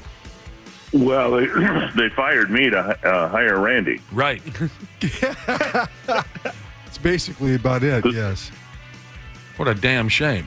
Well, I think it worked out pretty well for both of us, to be honest with you. Yeah, I think it did. But when you hear the man's on a month-and-a-half-long vacation, what does that do to you, Dick Bremer? I think about October through February, and I get all the time off I need. Yeah, you do. Dick, we're always happy to have you back on the program. We made you wait a week to tell us a story that we've all been looking forward to. Now, if you're a regular listener to our program, you know through past conversations that our gal Ashley here has a very interesting claim to fame, and that is when she was a first grader, she spent a brief amount of time as Twins starting pitcher Louis Varland's girlfriend back in first grade, growing up in, what was it, North St. Paul? Yes, sir. Weaver Beaver Elementary. And That's right. What was the rule he had about your relationship? I couldn't tell anybody. You couldn't tell anybody that you two were an item. Yep. We've had a fun time talking about this over the past, a few months. And Dick Bremer last Tuesday, he says he talked to Louie about this and he had a story for us. But last Tuesday, shockingly, Ashley wasn't here. 19. She's now missed 19 days of work. Anyway, so of course we wanted to wait for you to be here, Ashley, for Dick to tell the story. Sorry to make you wait, Dick. Well, that's all right. I've tried to make it a practice over the last few years to fact check just about everything I've heard, and so I did a little fact checking here, and so I don't know whether you want Ashley to tell the story first, and then we'll do some fact checking here, or are there any more details that she would like to disclose about this? Yeah, maybe recap, Ashley. Recap. Good point, Dick. Ashley, recap what your version of dating Louis Varland in first grade. Yeah, I was. How did it start? How did it end? All of that. I was just obsessed with this kid. He was the fastest kid in school, and that was like super cool in elementary school. So I had a huge crush on him, and somehow I had his house phone number. Yeah. I'm not exactly sure how or why, but I would call him like every day, sometimes like a lot. And finally, that is a lot. Finally, I think I just burnt him out and just finally got him to be like, okay, fine, like I'll be your boyfriend, but you can't tell anybody. And so I think it was like maybe 2 or 3 days later, I told people, I told my friend, and so he broke up with me. I remember it was during recess. Oh, cold. And one of my favorite things, actually, this is when I learned that having girlfriends is awesome. Like, as a girl, having girlfriends, because my friend Molly was so mad at him. As a child, went up and slapped him across the face. Whoa. She hit a player. Yeah. Man, oh man. Yep. I don't remember that part of the story. I don't know that you ever told us that part, that Molly turned on Louis. Yep. She had my back. She had your back, and then anything else that we maybe didn't know, No, or I maybe don't think needs so. recapping? That's the end of it all? Yeah, I will say that every time I talk about this on the show, my mom says she remembers it completely differently. She says that he was in love with me, and I'm like, no. I do not think that was the case, Well, Mother. you are your mother's youngest, are you not? Yeah, it's She's true. just protecting your feelings. Exactly. Well, Dick, that's the whole top to bottom story on Ashley's end of things. Well, and I think we need to acknowledge that both Ashley and Louie are in their 20s, and once you get to your 20s, your memory starts to fade a little bit. So here, and I don't want to be in the middle of this he said, she said thing, right? I said that last week. Oh, I'm excited. Okay. Okay, so here's how Louie remembers it. He remembers that it was in third grade, not first grade. Oh, okay. All right. Okay. That makes sense. Okay. And he said that you two hugged once. I mean, there were no tongues involved or anything like that. Okay, this was definitely not. one hug. Okay, and that when he broke up with you, you were so mad that you kicked him in the shin, and it really hurt. I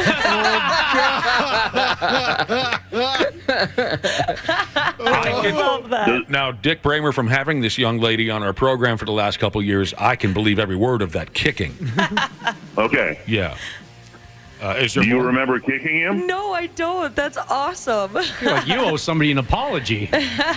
Wow. Yeah, it's interesting how different versions the versions are here.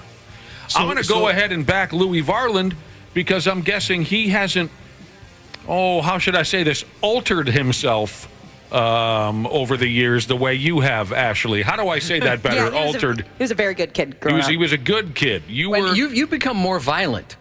I think, if somebody broke up with you now, they'd be in a lot worse shape than just getting a kick to the shin. And I mean, really, you told us before you brought a bottle of schnapps in your backpack to junior high. I'm guessing his memory might be a little sharper than yours. Probably. Isn't that interesting, Dick Bremer?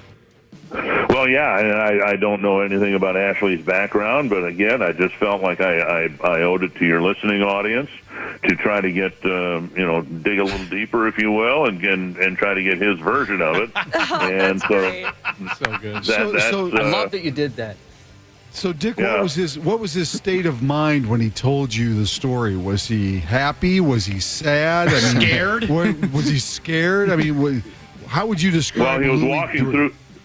Yeah, he was walking through the lobby at the hotel in St. Petersburg, still walking with a limp, as I recall.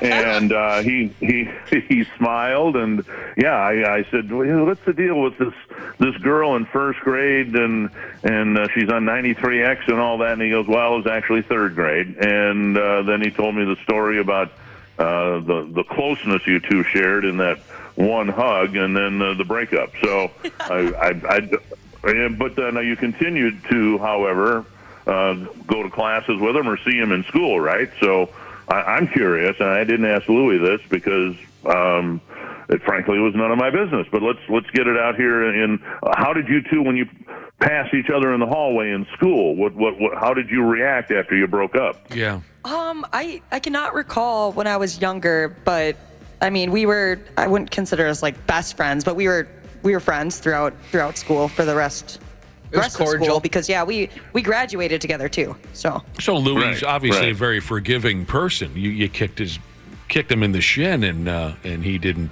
sound like he held it against you for very long. No, I always remembered him as being a really nice kid. That's for sure. His whole family is a good family. And that hasn't changed. He's a really nice guy, and he's part of a Twins pitching staff that hopefully will revert to form and we can start winning some ball games again. I have to ask, did his face get red? Because when I remember from going to school with him, when he was nervous, his face would get super red. Yeah. I mean, I don't know that he expected me to, shine a bright light in his eyes and interrogate him in the hallway of the hotel. But he smiled. I guess that's what I remember. He had a fond memory through the pain. He still was able to retain a fond memory of your relationship. That's adorable. That's great. Yeah, thank you for asking him about it. That's awesome. Mm-hmm. Great story. Well, Dick Bremer, are you starting to get a little frustrated? I have to say that a couple of your calls during last night's game, you sounded like a frustrated Twins fan. Well, I've seen enough strikeouts to last a whole season, and we're only in the middle of June here. So, yeah, it's been frustrating at the start of the year when at least I do, when I look at a schedule. I looked at this 10-game homestand and thought, well, that's going to be, a really important stretch of games for the Twins. You go through the first couple months, you are where you are, and then you've got these 10 games at home, longest homestand of the year. And then the team gets off to a really good start. At one point, they were 10-4, and now they haven't played well now for quite some time, and they find themselves a game below 500, and still 3 games yet to go. And I noticed when I looked at the schedule the first time, this great opportunity here in the 10-game homestand was going to be followed by a really tough road trip. So that's awaiting this team too. They got to go to Detroit for 3 games, and then Atlanta for 3, and then Baltimore for 3. And the Tigers kind of kicked them to the curb here in this homestand. And then you've got 2 really good teams waiting, Atlanta and Baltimore. So they need to figure things out, and they need to do it pretty quickly. Yes, they do. So yes, I saw something on Twitter last night. The Twins are 19-25 since May 1st. That is the 3rd worst record in the American League after Kansas City and Oakland since May 1st. And the last couple starts haven't been real good, not what they were the first couple weeks of the season. But the problem is really identifiable. It's the hitting or the lack of it. Mm-hmm. And then you look at some misplays in the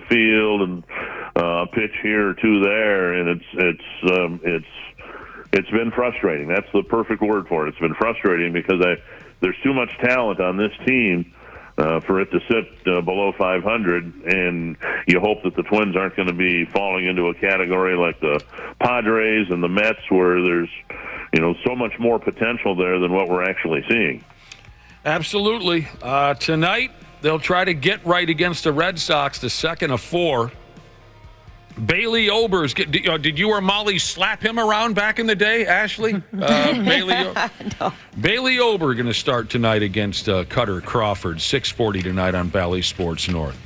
That was a tough one, and then Luis Arise goes 5 for 5 again, and you get that uproar in town, Dick Bremer. 5 for 5. He's hitting 400 in the middle of June.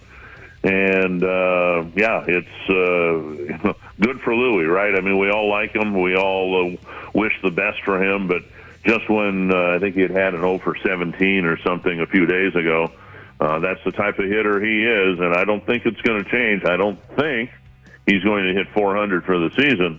But, when you start seeing 3-hit games, 4-hit games, 5-hit games, the comp with Rod Carew is looking pretty real right now. He really, and I don't know where you begin to pitch to the guy. You pitch him inside, and he slaps it to the opposite field.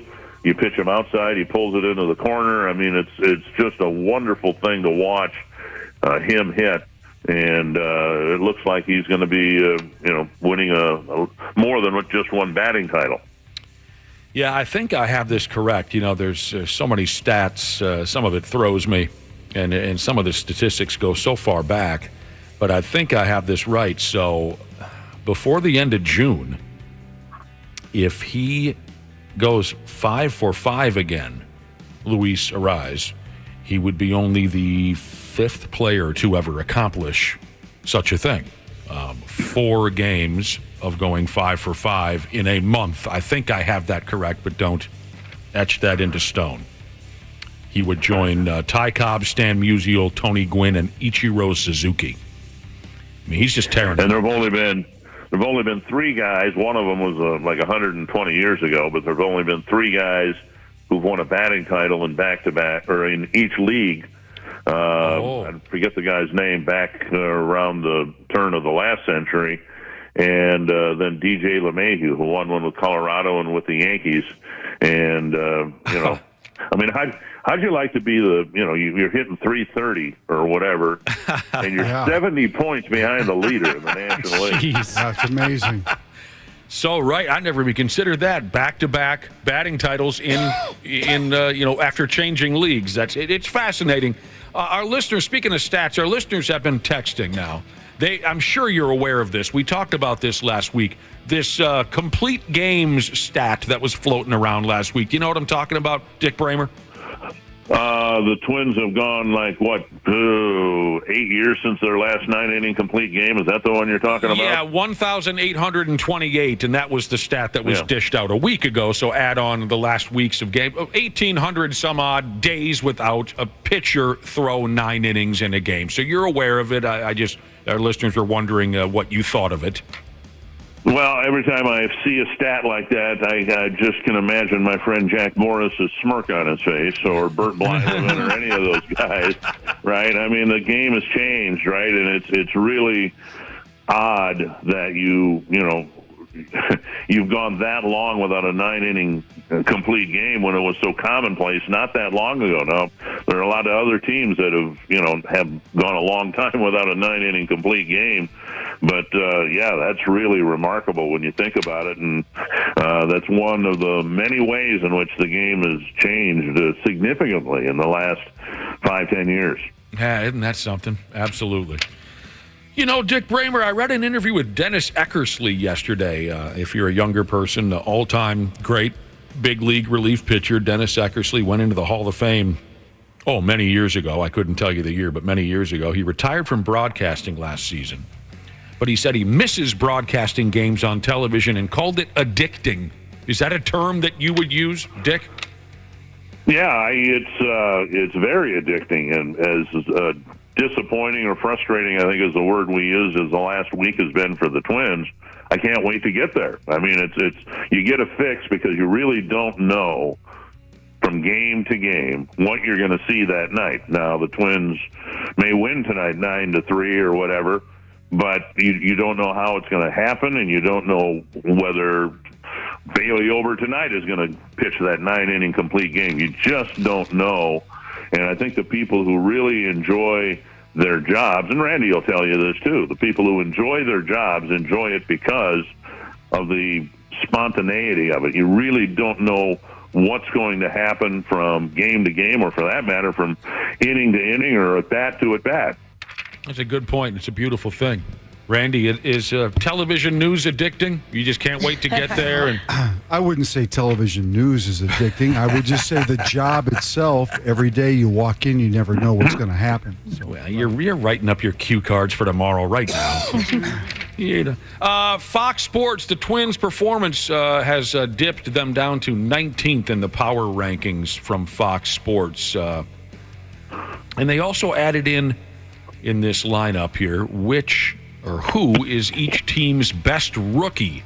So let me give you the top 5. Tampa Bay's number 1 in the power rankings, and they call Taj Bradley their best rookie. Atlanta Braves at number 2, Jared Schuster, their top rookie. This is just according to Fox Sports. Baltimore Orioles, Yenier Cano. Former Twin. Yeah. I know I'm saying the first name wrong. Texas Rangers at number 4 with a guy named Josh Young, or is it Jung, is their top rookie? Yeah, he's Young. Third baseman. Yeah. Arizona Diamondbacks, Corbin Carroll, their top rookie. Now, for the Twins, at number 19, they call Edouard Julien their top rookie. And I do like the looks of what that kid is bringing to the table. But isn't Royce Lewis still technically a rookie, Dick Bremer and Randy Shaver? Yeah, okay. He is. He only got a handful of bats, 50 at bats or whatever it was last year. He's still a rookie, and we expect to see both those guys in the lineup tonight. Okay, outstanding. Happy Father's Day from Sunday, Dick Bremer. Yeah, it's always a special day when it happens on the 18th, because I became a father on Father's Day, so that was pretty cool. Oh. Yeah, that's what I wanted. Not. I should clarify, not this Father's Day. a long time ago. You're not pulling any Robert De Niro's out of your hat anytime? No. That's what I wanted to bring up. The Star Tribune wrote about you.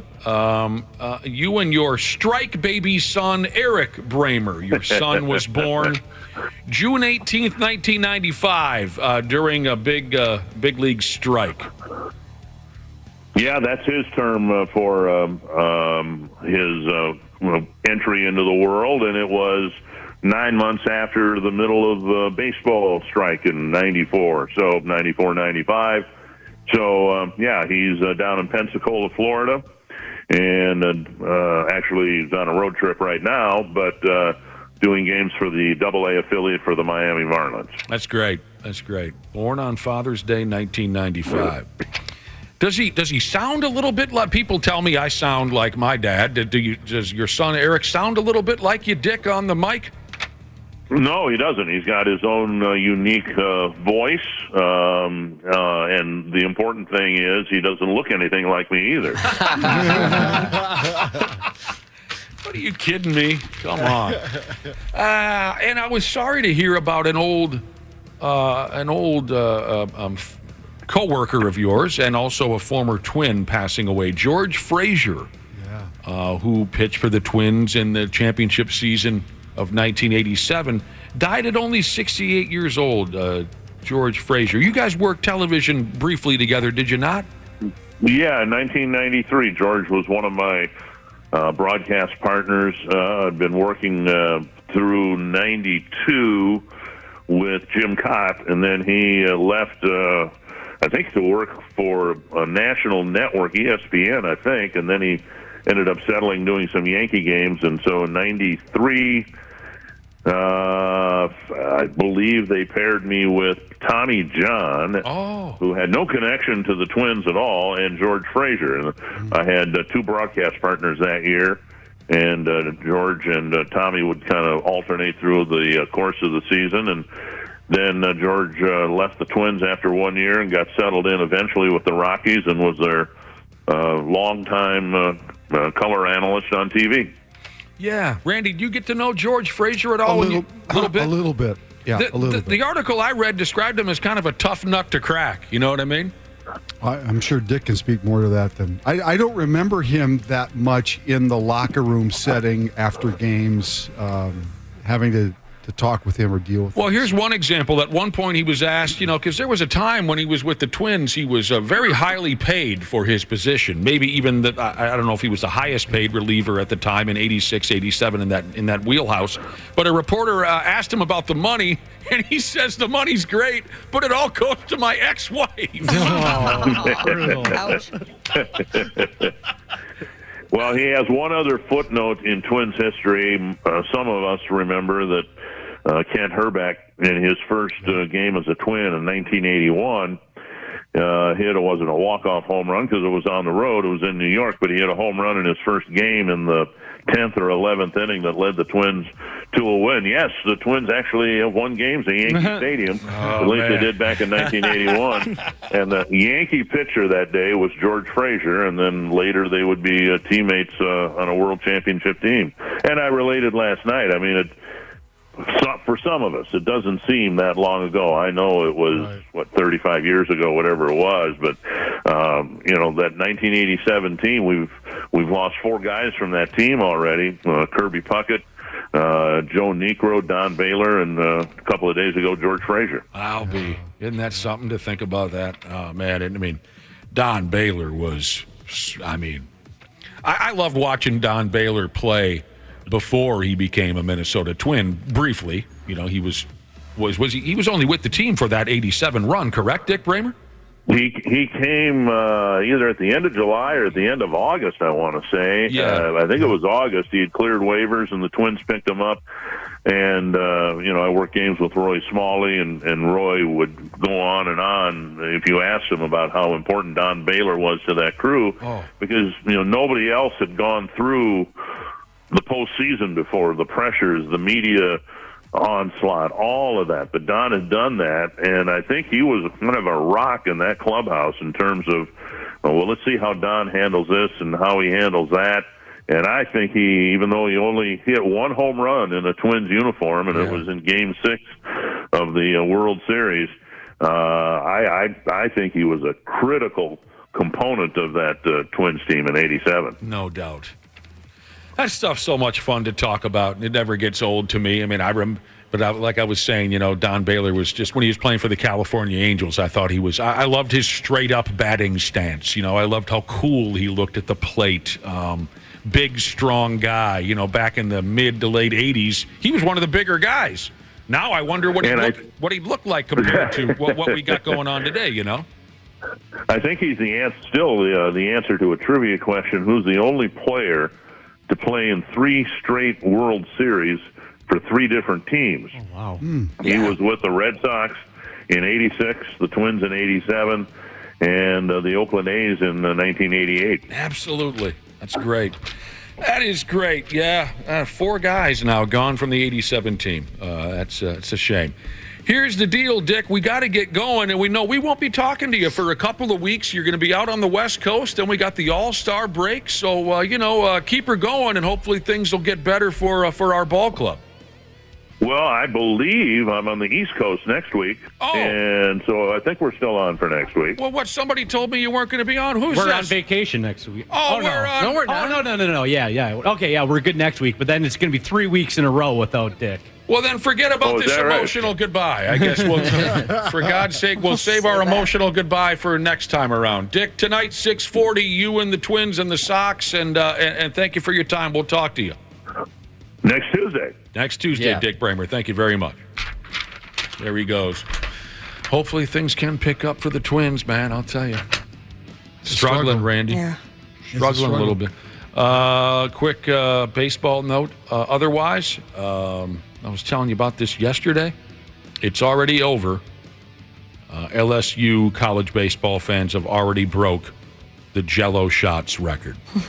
Good for them. Remember, I think I told you yesterday that just in the first weekend of the College Baseball World Series, they had consumed something like 9,000 Jell-O shots, trying to break the old record set by Ole Miss which was in the 18,000 neighborhood. It only took them one more day. After yesterday, the fans of LSU baseball consumed nearly 19,000 Jell-O shots. So they're the new champion. Maybe their baseball team can also become national champion. A lot of gut rot today. That's a lot of Jell-O. Yeah. Some sore tummies this morning. One of my buddies went through somewhere in the neighborhood of like 45 or 50 Jell-O shots while we were watching the Super Bowl a few years ago. Never had one of those. I don't like them. Yeah, they're kind of messy and stuff. Are they? Well, Yeah. because you look so dumb doing it. If you don't so you're supposed to use your finger to kind of like loosen up the Jell-O so that you're not sitting there like trying to tongue it out of there, but you always end up looking dumb trying to get every last drop. Curtis, if you're listening, text me. How many Jell-O shots did you go through watching the Super Bowl a few years ago? It was disgusting. And he did say he felt like deep fried ass the next morning. I bet, yeah. Yeah. Get back to me. Kurt, or anyone else who was there. How many did Curtis? I can't remember. Because I imagine you probably had some Super Bowl snacks and food, too, on top of all that. He's always got food. Yeah. Oh, He's always got food. So there you go. Some baseball stuff we didn't get a chance to talk about yesterday, Randy Shaver. This Bradley Beal and Chris Paul trade. Bradley Beal's now going to be heading over to the Phoenix Suns in a little trade ski. The Washington Wizards are trading Beal to the Suns for Chris Paul and a bunch of draft picks. The Suns already have Devin Booker and the Durantula. They should be a hell of a team again. And DeAndre Ayton. They've got some salary issues that they've got to figure out because they are in a situation where they really don't have a lot of money to spend on other players at this point. So there's some speculation that Ayton might actually be traded from that group just so that they can figure out a way to spend money to fill out their roster because they have 4 guys that are max contracts. So Chris Paul is just like a cone, man. What we call a cone. You know what you do with cones? In the summertime, you got a cone. You make a move. What does the cone do? Stay still. Exactly. He's a cone. That's all he is. Well, he'll be a cone in Washington, I guess. Now, how about some Timberwolves stuff? You know, I'm worried about Naz Reid. Sure. I don't want him going anywhere. You should be. But I don't want to get into that right. Don't say that I should be. Say that everything's going to be okay. We're talking about Naz Reid here, not just any player. I know. Friggin', now you got me all anxious. But we're not getting into that right now. I thought this was kind of interesting. Maybe some of you know a thing or two. For those of you who run hot, I mean, I blow up from time to time, but I always apologize right away, don't I, Josh? Yeah. I always say that I'm sorry I blew up. Jaden McDaniels. His season ended horribly last year. He had some kind of temper meltdown. He punches a wall. He breaks his friggin' hand. What, a handful of days before the playoffs start? What a nightmare.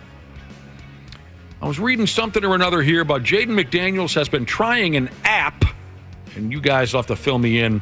You know, I'm lost when it comes to apps and things like that. He's been trying an app called Headspace that he downloads on something called the Apple App Store, and it's like a calming kind of. Anyone know anything about these? Yeah, it's meditation. Mm-hmm. Is that right? Mm-hmm. Anyone ever tried it? I don't have Headspace, but I have some similar type ads that are basically the same thing. Yeah, I think it also plays like soothing music or like ocean sounds when you're trying to fall asleep and stuff like that. That's what I used it for. Really? So you all have tried these different kind of things? Yeah. I haven't tried it, but I'm familiar with it. I have a hard time falling asleep, man. I try anything. It seems like there's a bunch of commercials lately on podcasts for this Headspace I've been hearing about. Randy, you ever get all riled up and have to, turn on some woodland sounds or something to get you to come back to... I do have trouble sleeping sometimes, so that would be helpful. But all right, for sleeping, sure. I certainly can understand that. Yeah, that's McDaniel said it brings you to a safe space. It calms you down. He's not that deep into it, he says. He's on practice trials right now, learning how to control his emotions. This Headspace one's one you got to pay for. Looks like it's either $70 for a year or $13 a month. Oh, it says here he downloaded it for free. Well, maybe you can get a free trial. Yeah, you get a trial. Oh, a free trial. Okay. Yeah, I know a guy who used to like to play ocean sounds when he was trying to sleep and things like. I've never gotten involved in such things. I mean, I remember Dave Killer Carlson in the documentary called Slapshot, where he was dialed into the great Swami Baha, who taught him that he's one with the universe and nothing else matters. You guys familiar with the Swami Baha? No. No. Hey, this is cool. Catfishing Jesus texted this to me earlier on. Jim Peterson's son is now an assistant coach with the Atlanta Hawks. Timberwolves color commentator Jim Peterson from right here in St. Louis Park, Minnesota. Former Golden Gopher. Now he calls the games with Michael Grant? Grady. Sanjay Lumpkin. Jim's son is a professional coach. Isn't that cool, Randy? He's also, that's Jim's stepson. Mhm. That's Sean Lumpkin's son. Do you remember Sean Lumpkin? Yes, Played I do. for the Gophers. Yes, I do. Yeah. Good kid. You know the guy a little bit? Yes. Yeah. Good deal. Kid. Assistant coach with the Atlanta Hawks. If I was an assistant coach with Atlanta Hawks, I'd say we got to get Nas Reed over here right now. Hey, Wapple, First Wrestling has announced it's going to put on another Mall of America show. I saw that. Excited for this. It's almost historic.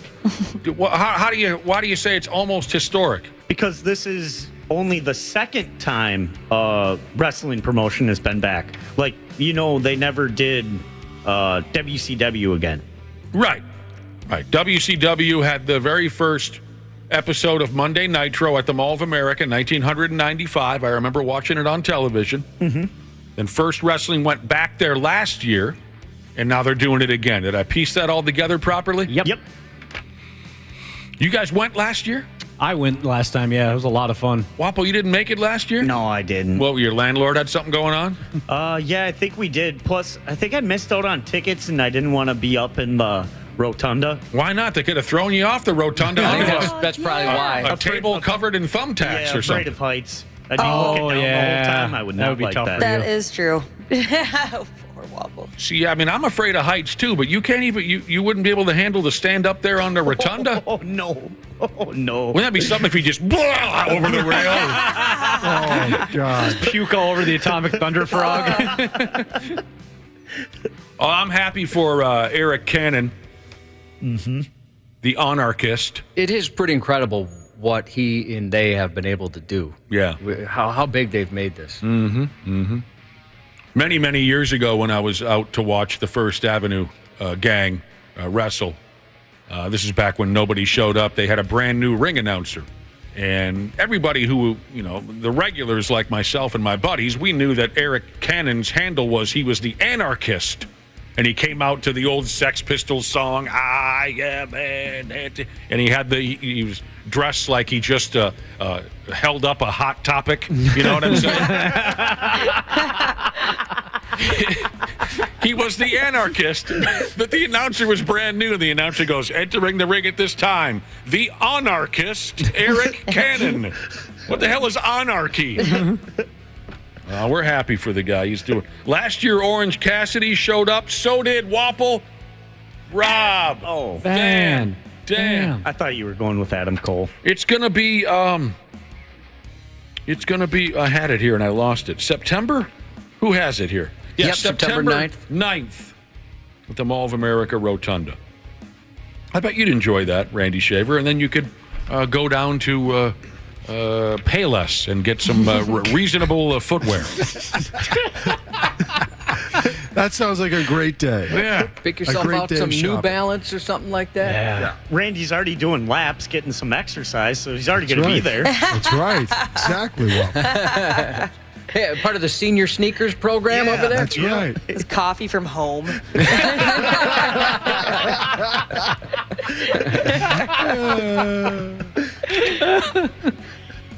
The very first Monday Nitro show in 1995 featured appearances from Hulk Hogan, Ric Flair, Sting, and Lex Luger.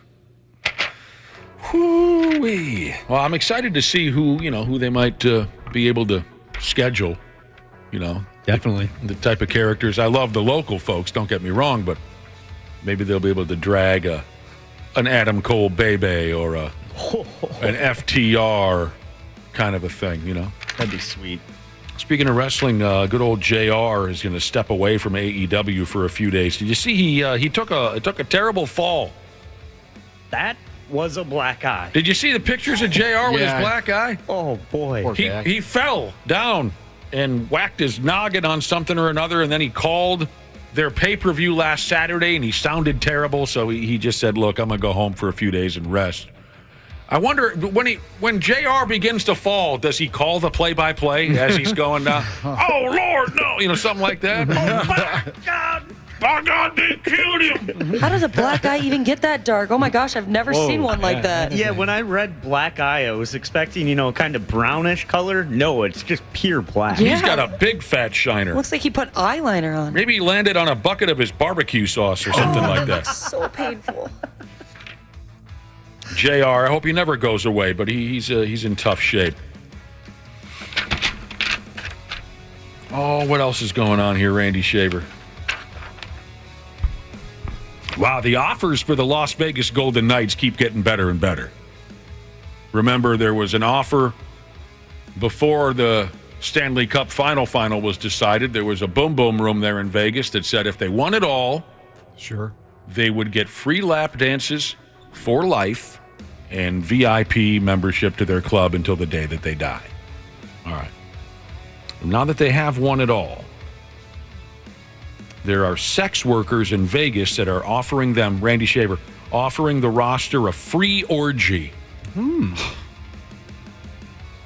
If they swing by the... Normally, what does that cost? Boy, good question. Just wondering how much money you're saving. It would be a lot of monies. At the Chicken Ranch? I think it would cost me my marriage. Something like that. That's expensive. Maybe your self-worth, your pride, maybe would also be... I don't know. Depends on who you are. How do you walk away from that? Yeah. How do you walk away from a free orgy? No, I mean... Dragging one leg behind you, probably. No. Afterwards, because, sometimes there's shame over, pleasuring yourself or just shame going over to the strip club. I can't imagine, walking out and being like, what did I just do? Yeah, and who? I mean, there's a lot of people there. An orgy. Who was invited to this orgy, I wonder? Can you choose the lineup? Can you pick your own roster? Would you agree with Ashley's last statement, Randy Shaver, that there is some shame with the shame that goes along with self-pleasuring? Would you agree with that? I'm not really sure how to answer that. A licensed sex worker named Alice Little. She told the folks at TMZ that she and her co-workers want to thank the Golden Knights for bringing home a championship. She wants to thank them in a very personal way. She said, we here in Sin City love the Golden Knights more than life itself. That's a little dramatic. Yeah. But I'm just going to go ahead anyway. I'm going to keep going. I cannot express in words the joy I feel now that the team has won their very first Stanley Cup, so I'm going to express it through my actions. Little Alice, what did I say her name is? Alice Little? I don't know. Alice Little. Alice Little. She claims to be the highest grossing sex worker in the state of Nevada, in the history of the state of Nevada. Wow. Yuck. And she's offering, quote, the most extravagant, orgiastic sex party that these hockey players will ever experience. Dozens of ladies, she says, and myself included, are ready and waiting at the Chicken Ranch to treat the Knights to any and every carnal delight. And there will be absolutely no penalties for misconduct. Oh. I'm Alice Little from the Chicken Ranch. And we'll be right back after these messages. I can't believe how big that Chicken Ranch is. 40 acres. There's all these VIP bungalows and stuff. I would have assumed it was kind of a little hole in the wall. That's what I was picturing, yeah. It's a lot of chickens. It's like a whole resort type thing. Okay. Yeah, it's a compound. Year-round complimentary access to their live events. I mean, the accolades just, they keep on going. Keep rolling in. Mm-hmm. Now, this isn't the first time that Alice Little or Little Alice or whatever her name is has shown love to Vegas athletes. Earlier this year, she and a fellow sex worker named Caitlin Bell offered free sex for life to your guy, Cubby Jimmy Garoppolo. I made the same offer. He has yet to respond. No word on if any of the Golden Knights are going to take him up on this offer, but you got to appreciate the spirit of the thing, right? Yeah. All right. 5 more feet of fury. She just wants to know how many people you need in order for it to be considered an orgy, and she is, by the way, asking for a friend. What is it? Is it 4? I think 4 or I think more. it's 5 because a 4 is a foursome. Well, no, you're I was thinking you and 4. Right? Right. So 5 total. Right. So 5 total. Okay. Tough question. I'm not sure. Maybe it's on Urban Dictionary or something like that. Unless Randy has an answer. I don't have an answer. Don't know. No. Yeah, 4 or more people make an orgy. 2 is a couple, 3 is a threesome or three-way. Once there's at least 4 involved, then it becomes, group sex And orgy. where are you reading this information? This is on Urban Dictionary. Well, there you go. We'll have to go along with that. Pretty exciting time for the Vegas Golden Knights. I got to be honest. If I'm a member of that roster, I send a text to my closest friend on the club and I say, what do you think? Should we do this or what? we going for it? You know. I'd love to know who's considering it. Mm-hmm. Randy, maybe when William Karlsson sobers up, he can think about it. Jeez. That'll be a while. Yeah, he was dumping them. We got to get going, Randy Shaver. Thanks very much. All right. We'll talk to you tomorrow, and we'll be right back on the Half-Assed Morning Show. You're listening to the radio. The 93X Half-Assed Morning Show. CJ Ham for Standard Heating and Air Conditioning. When I'm on the field, I can take anything. But at home with my family, we like everything to be comfortable. That's why I trust the pros at Standard. They've been keeping Minnesotans like me comfortable for over 90 years. Is your cooling system making strange noises or not cooling properly? Don't wait for an AC breakdown this summer. Get a free in-home estimate with Standard Heating and Air Conditioning. Schedule your appointment today at standardheating.com. Half-Assed Morning Show 93X. Absolutely. Welcome back to the program. It is 8:27. Before we go any further with this nonsense, let's haul somebody's sad ass up onto the boat. Free your text hand from the front of your pants, and here's how you do it. Right now on the Luther Bloomington Kia text line, text PINT, P-I-N-T, to 651-989-9393 for a shot to win a 4-pack of tickets to the 93X Half-Assed Morning Show Booze Cruise. Oh, not this Friday, but next Friday, June 30th in Stillwater. Give us a text. Text PINT to 651-989-9393. That way you got a chance. This prize is furnished by Stillwater Riverboats, and the whole gimmick is sponsored by Anytime Bail Bonds. It's only 10 days away, everybody. It's coming up. Floating down the St. Croix River with Stillwater Riverboats. The only way on the boat is to win tickets. It's one of those milestone events. That's how I can tell where we are in the year, these certain milestones. Mm-hmm. Yes. I mean, a calendar works well for telling where you are, too. But, yeah, the boat cruise. Okay, we're boat cruise, then we're at this event, this event, this event. Absolutely. Yeah, that's a good point. Listen to 93X and or stream the Half-Assed Morning Show podcast for bonus keywords and more chances to win. We do have a podcast. Yes, we do. I hope, we got some warm weather ahead of us this week. I hope when it comes time for that friggin' boat ride, I hope it's around 65 to 70 degrees. Not too hot, not cold. Mm-hmm. Can I still wear flip-flops, sleeveless T-shirt, and oversized cargo pants comfortably in that weather? Yes, absolutely I can. I'm hoping for between 65 and 70. All right. We were talking earlier about our pals at First Wrestling, local wrestling company, are putting on a show again coming up in September at the Mall of America. Who still goes to the mall? I go to the Mall of America every once in a while. Mm-hmm. Yeah, I live real close. Same here. It's only like 8 minutes away from my house. Yeah, I hit it pretty frequently, I guess. Do you? Mm-hmm. I don't, but the last few times I've been there, I loved it. Yeah. It's a fun place. It tends to get better. Yeah. They've had a lot of upgrades recently, like new restaurants and the new extended food court and things like that. It's cool. Absolutely. I bet you I stayed away from malls for many, many, many years. And then a handful of years ago, I went to the Mall of America for the first time in a long... I thought it was effing awesome. Like you meant the food, the restaurants. I stopped by some ice cream shop and just made myself sick on ice. It was great. Yeah, I think it's the best it's ever been. Mm-hmm. I hate to think that they'd just disappear and go away. But I was reading, the mall isn't what it used to be. No, there's plenty of abandoned ones. Oh, yeah. Unfortunately. I follow some Instagram accounts that they show photos of abandoned malls. I find that just eerily fascinating. Abandoned malls, you look at pictures of what used to be there. Yeah, it's just kind of creepy. Now Not creepy, but just it's eerie, I think. Like an animal carcass and vultures are standing over it. It's just... Well, it's funny you say that. Am I the only one that watched The Last of Us? Never saw on it. HBO? Yeah, I watched the first couple episodes, but I didn't finish it. So they had a mall scene, and I was thinking, wow, that must have been a quick production overnight to shut the mall down. But then I listened to the accompanying podcast, and they said, no, the mall was about to be destroyed. Oh, wow. And they announced it. Hey, can you give us a couple days so we can... So, yeah, another one of those abandoned malls. Southdale, I mean, I have a lot of good memories of Southdale. That was our air conditioning in the summer. Oh, yeah? Our folks would take us to Southdale. Ooh, just that to must walk have around felt there. great.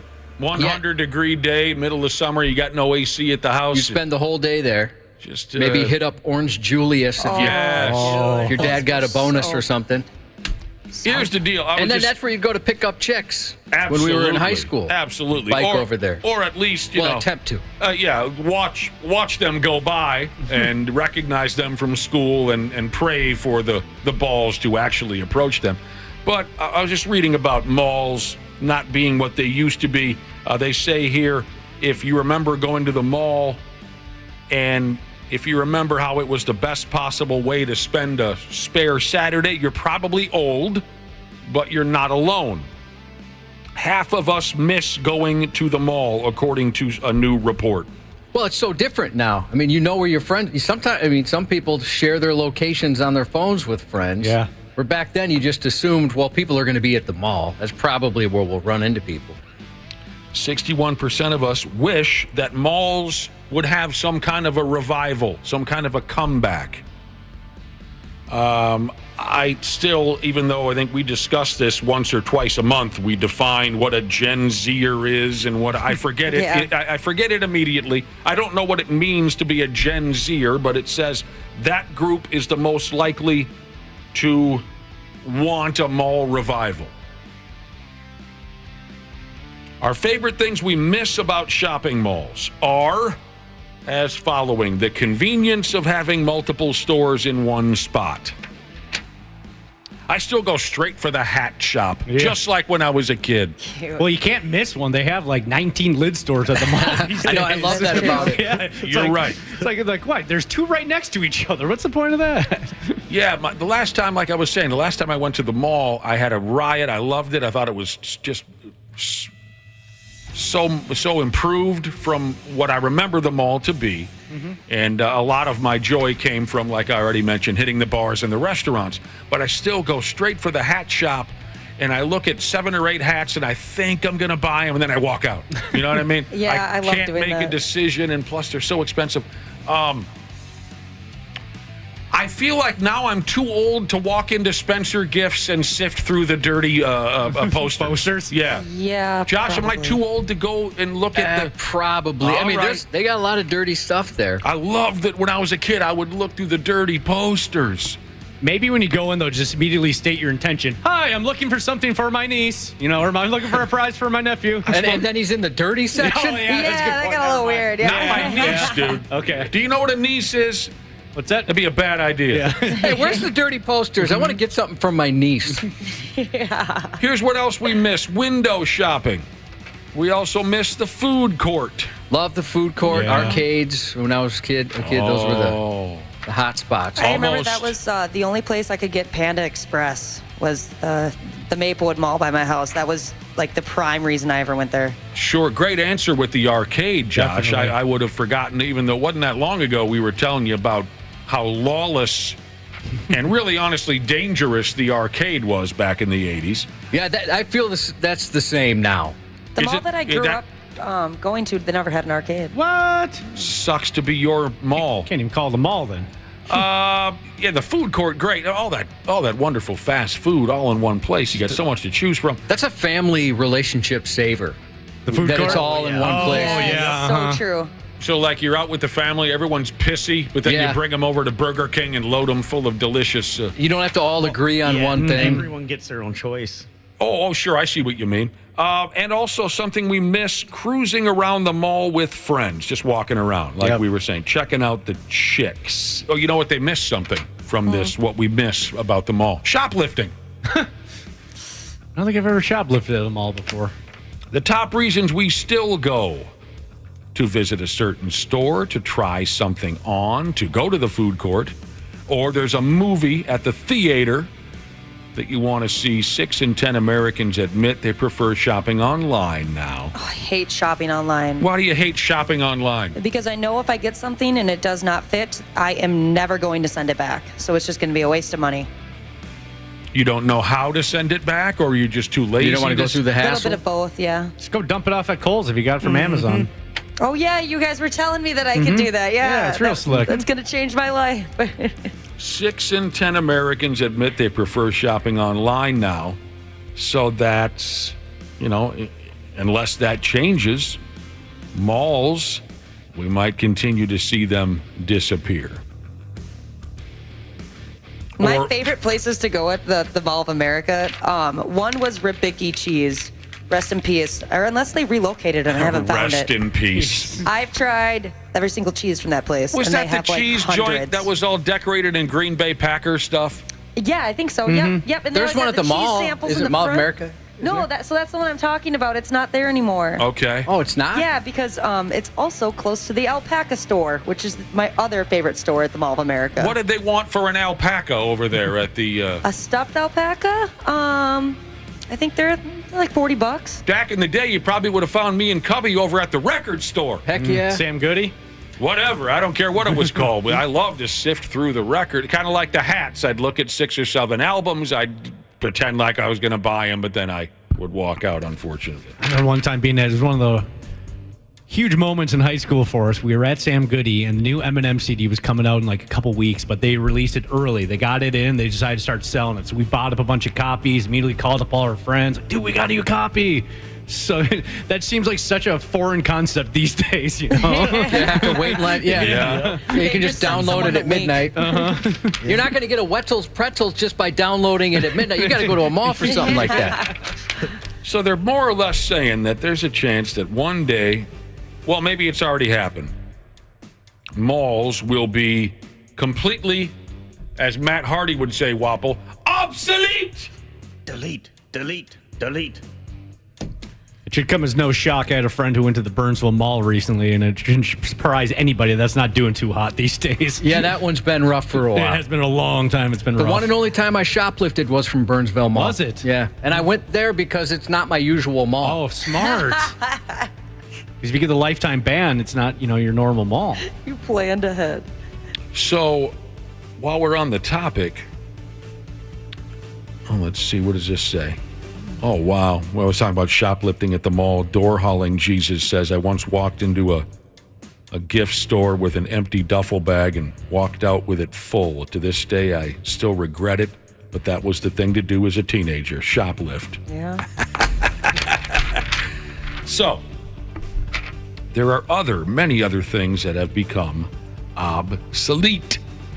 People have been talking online about pre-90s skills that are now basically obsolete. Pre-90s skills, everyday skills that you had that are obsolete now. Here are the best ones. Wrapping textbook covers, I'll say that again. Wrapping textbook covers with a brown paper bag. Yeah, I remember doing that. Yeah, me too. They make you bring one from home. Yeah, you had to do it. Yep. We had to do it. That was required. You had to cover your textbook with a paper bag? They didn't make you do that at school? No. Yeah. Our teachers would you'd get like half a grade or something off. Yeah, it was a huge deal. Yeah, you'd be in trouble if you didn't do it. Yeah. So why? To protect the book. Protect the cover of the Oh. book. Are you thinking of Use it just for years putting and one in a years and bag years. like you're shopping? No. So you make basically like book cover out of it. Huh.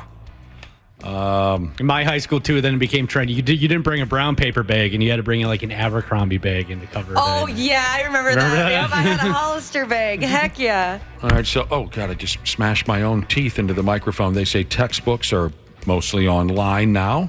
So at school... Are they really? Wait, but Josh, you've got a kid in school. He doesn't walk around with a backpack full of books? No.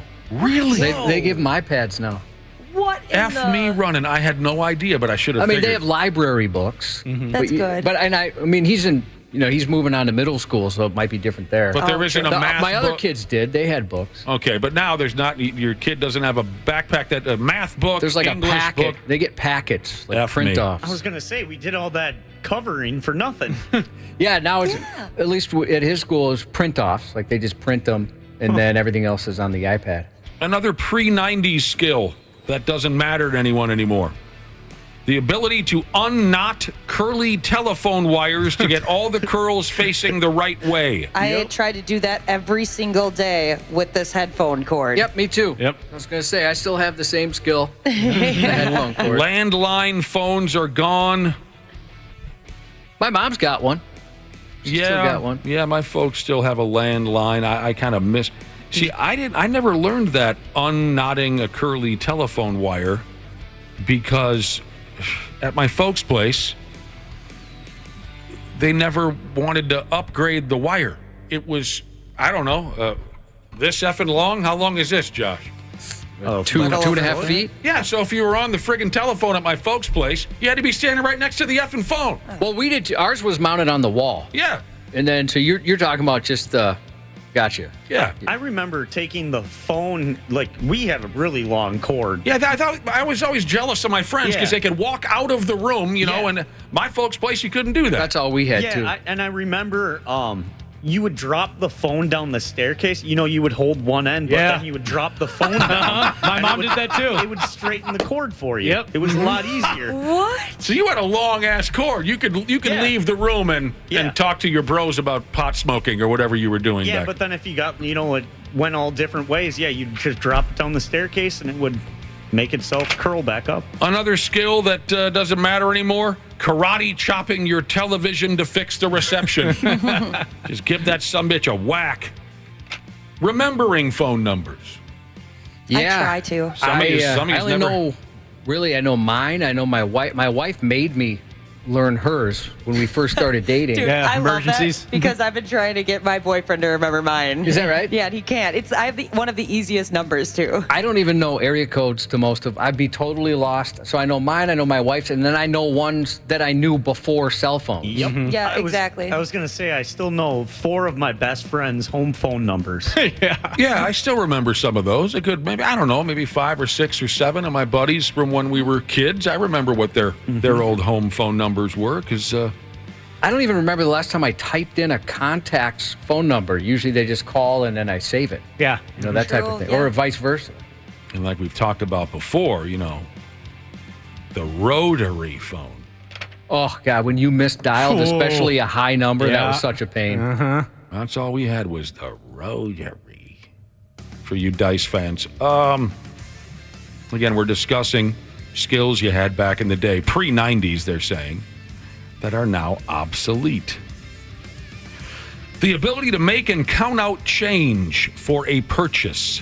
Oh, I can do that, but that's only because of the jobs I've had. Yeah. I worked at a bank. I better know how to count money. It's an important one to. Yeah. They tend to keep track of how much is coming in and out of those places.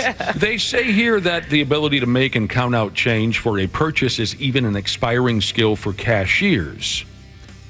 Oh, because usually it just says it on the register now. I guess I don't know what they mean by that. Is that what they mean by that? Yeah, because it'll just say like, oh, the change is, $3.25. You don't have to actually do the math in your head. Well, okay. Yeah. There's also the places, too, where it just dumps the coins out of the chute automatically. You don't have to- or so many cashiers people do anything. use cards now. Yeah, that's true.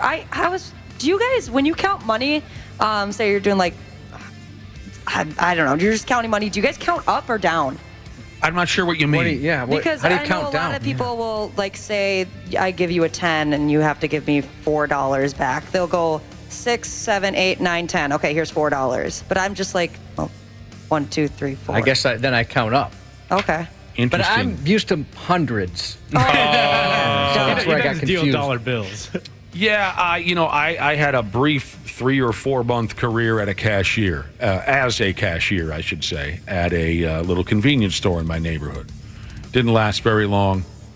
I was so bad. You guys know that I'm so bad at arithmetic.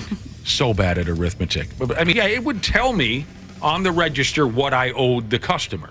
So I wasn't doing any counting off the top of my head. You know, your total is $10.97. You give me a 20. I didn't have to do that in my head. It would say on the register.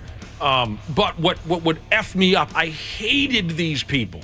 Is then when they would give me, let's say they gave me a 20 for a $13 purchase, and then because they wanted a certain amount of change halfway through the transaction, they would take back the 20 and give me a 50 or add 5 to it. So you see what I'm saying? I hated that too. Actually, I would be completely screwed.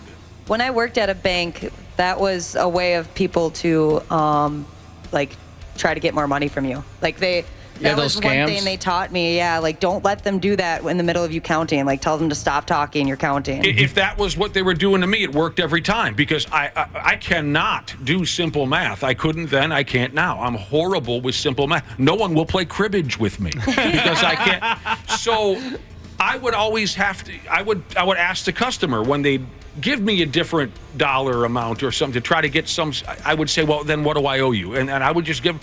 But my biggest, you guys probably remember this, my biggest snafu as a cashier was I was hungover and not paying attention. I owed a guy $20.78 change, and I gave him a 20, and then I gave him $78. Here's your 20 and $78. Your change is $20.78. I gave him 20, I gave him $78. And luckily, he said, dude, and corrected me, or else I would have been. You're listening to the radio. The 93X Half-Assed Morning Show. Yeah, here we go. 5 minutes to go on the program. Getting ready to roll. Appreciate you listening to the Half-Assed Morning Show. The 80s are long gone. Not at my house, but society in general considers the 80s to be long gone. We developed some skills back in those days, but now, because of the technological advancements of this and that, those skills are now obsolete. We've been rolling through some of those skills. We talked about, what did we talk about? Wrapping textbook covers with a brown paper bag. You don't need to protect textbooks anymore. It's all online. Unknotting your curly telephone cord. Banging on the TV to try to fix the reception. Remembering phone numbers. The ability to make and count out change for a purchase. Because now most folks use cards. The cash register spits the coins out for you. By the way, on that topic, I got a text from Superfat 7XL Jesus. And he said, there are people who can't visualize what different coins are worth. Knowing that 41 cents is a quarter, a dime, a nickel, and a penny. Just watching someone work a cash register and have to see them struggle to give me 2 quarters, a nickel, and a penny is the worst, he says. Well, then you wouldn't want me rigging you up, dude. You wouldn't want me rigging it up. I cannot do that in my head. Let's give you the rest of this rundown of the pre-90s skills, is how they say it, that are now basically worthless, basically obsolete. Boy, Josh, we had a VCR. I'm sure my family was the last to get a VCR in my neighborhood, and you were probably in the same boat. We would rent it when rented we it. Go to Mr. Movies, rent one of those, and whatever VHS tape. My folks finally folded and bought a VCR years and years after they became a thing. It was frustrating. But one of the skills that we used to have that is now absolute, I never figured this out. In all the years we had a VCR, I was never able to figure this out. Setting up a VCR to record a TV show in advance. I don't think it was possible. I could never figure it. I could never figure it out. I'd always say I wanted to record Monday Night Raw, it would record at 7 a.m. instead of 7 p.m. or something. really? I'd always screw it up. You got to have skills for that. Well, now you don't need them. Did anyone else have the VCR that had a remote, but the remote had a cord that was attached to the VCR? We had that, but we also had a wireless remote in the form of my sister. Oh, nice. Who, as the youngest, we would make her go press. Same with the television. Yep. We had a remote. It was my sister. Nice. Nobody cares about writing or reading in cursive. I'm so glad I when I went to school, I learned how to write in cursive. I forget sometimes, especially capital letters I have trouble with, but I write maybe 1 to 2 checks a year, and lately it's been grad parties. And I have to think about it for a second when I'm writing in the amount. I've forgotten how some of the letters go in cursive. I'm one of those people that I am always writing like half cursive. All right. So I just like randomly in the middle of a sentence, I'll just change to cursive, and I'm like, okay. We don't bother with the Dewey Decimal System at the library. I remember having to learn that. Oh, that was so difficult. Uh-huh. I hated that. And I never followed it. Wasn't there a song in there somewhere that was supposed to teach us? I don't know. Refolding a map correctly, or maybe even using a physical map. Sure. Well, I still do it quite often. Oh, you do? Yeah. I don't remember the last time. When I turned 16, I got one of those. Dang it! Somebody already told me just not too long ago what they were called. I forget. The books. Triptychs or atlases? Nah, we had a binder, and then you'd go to the very back and you'd look at which pages you needed to go to. Oh. Was it Rand McNally? I can't remember. Something like that. I'm not sure. And another skill here from this report: skills that we just don't need no more. Did anyone know how to do this? Developing and processing photographic film and enlarging prints in a darkroom? What? Never had any experience. Never done that once. Yeah, we did that in high school. There was a class. Oh, was it really? Oh, yeah. Okay. Yeah, we didn't do that. We had a dark room in our high school, but I don't think photographs got developed in there. It's just where people went to go hook up. Yeah. Word. That was what we called in June. Well, not what we called it. It legitimately was called the activities hall. It was just an empty hall at my junior high, but they never turned the lights on. So if you were going to make out with somebody or another, you took them down to the activities hall. I had another one in here, too, that Josh and I probably both did this. Record the radio with a tape recorder. Mm-hmm. Yeah, constantly. Try to hear your favorite song. Want that damn DJ to shut up. That's true. Mm-hmm. And now we work at a radio station where they talk. I hated it. Mm-hmm. Hated that. Yeah, I feel differently now, of course. Yeah, I remember sitting there just waiting for your favorite song to come on, and usually missing the first few seconds. And I don't even want to admit how old I was when I was still doing this. Still doing that. 6 months ago? Not that old. But older than you'd think. Thanks to the brother and sisterhood Hudson maps, or what I was thinking of. They also had the Kings ones, but yes, Hudson maps. I loved that thing. I thought that was really a thoughtful gift that my aunt got me. Sounds nice. Yeah. Frame Electric Jesus sent in a shout out to his Spring Valley 12U girls softball team. Go Cards. Congratulations to Rice County Bush Light Jesus and his wife. Sounds like they may be welcoming a new member of the Brotherhood today. It's also Rice County Bush Light Jesus' birthday, so happy birthday to you. Happy 14th wedding anniversary to Keystone Light Jesus. I'm sorry. Yes, that's right. A wedding anniversary to he and his wife, Sarah. And right now on the Luther Bloomington Kia text line, text FUNNY, the word FUNNY, to 651-989-9393 for a shot to win tickets to Loons on the Lake Comedy Festival, emceed by our pal C. Willie Miles. He'll be doing a set as well. Tomorrow at Crooners in Fridley, furnished by Crooners Supper Club. Good luck. The 93X Half-Assed Morning Show. 93X. The 93X Half-Assed Morning Show podcast is sponsored by Standard Heating and Air Conditioning. New episodes drop each weekday. If your podcast platform has ratings, go ahead and give us 5 stars and maybe give our enemies 1. Thanks, and here's a word from our sponsor. Don't wait for an AC breakdown this summer. Get a free in-home estimate with Standard Heating and Air Conditioning. Schedule your appointment today at standardheating.com.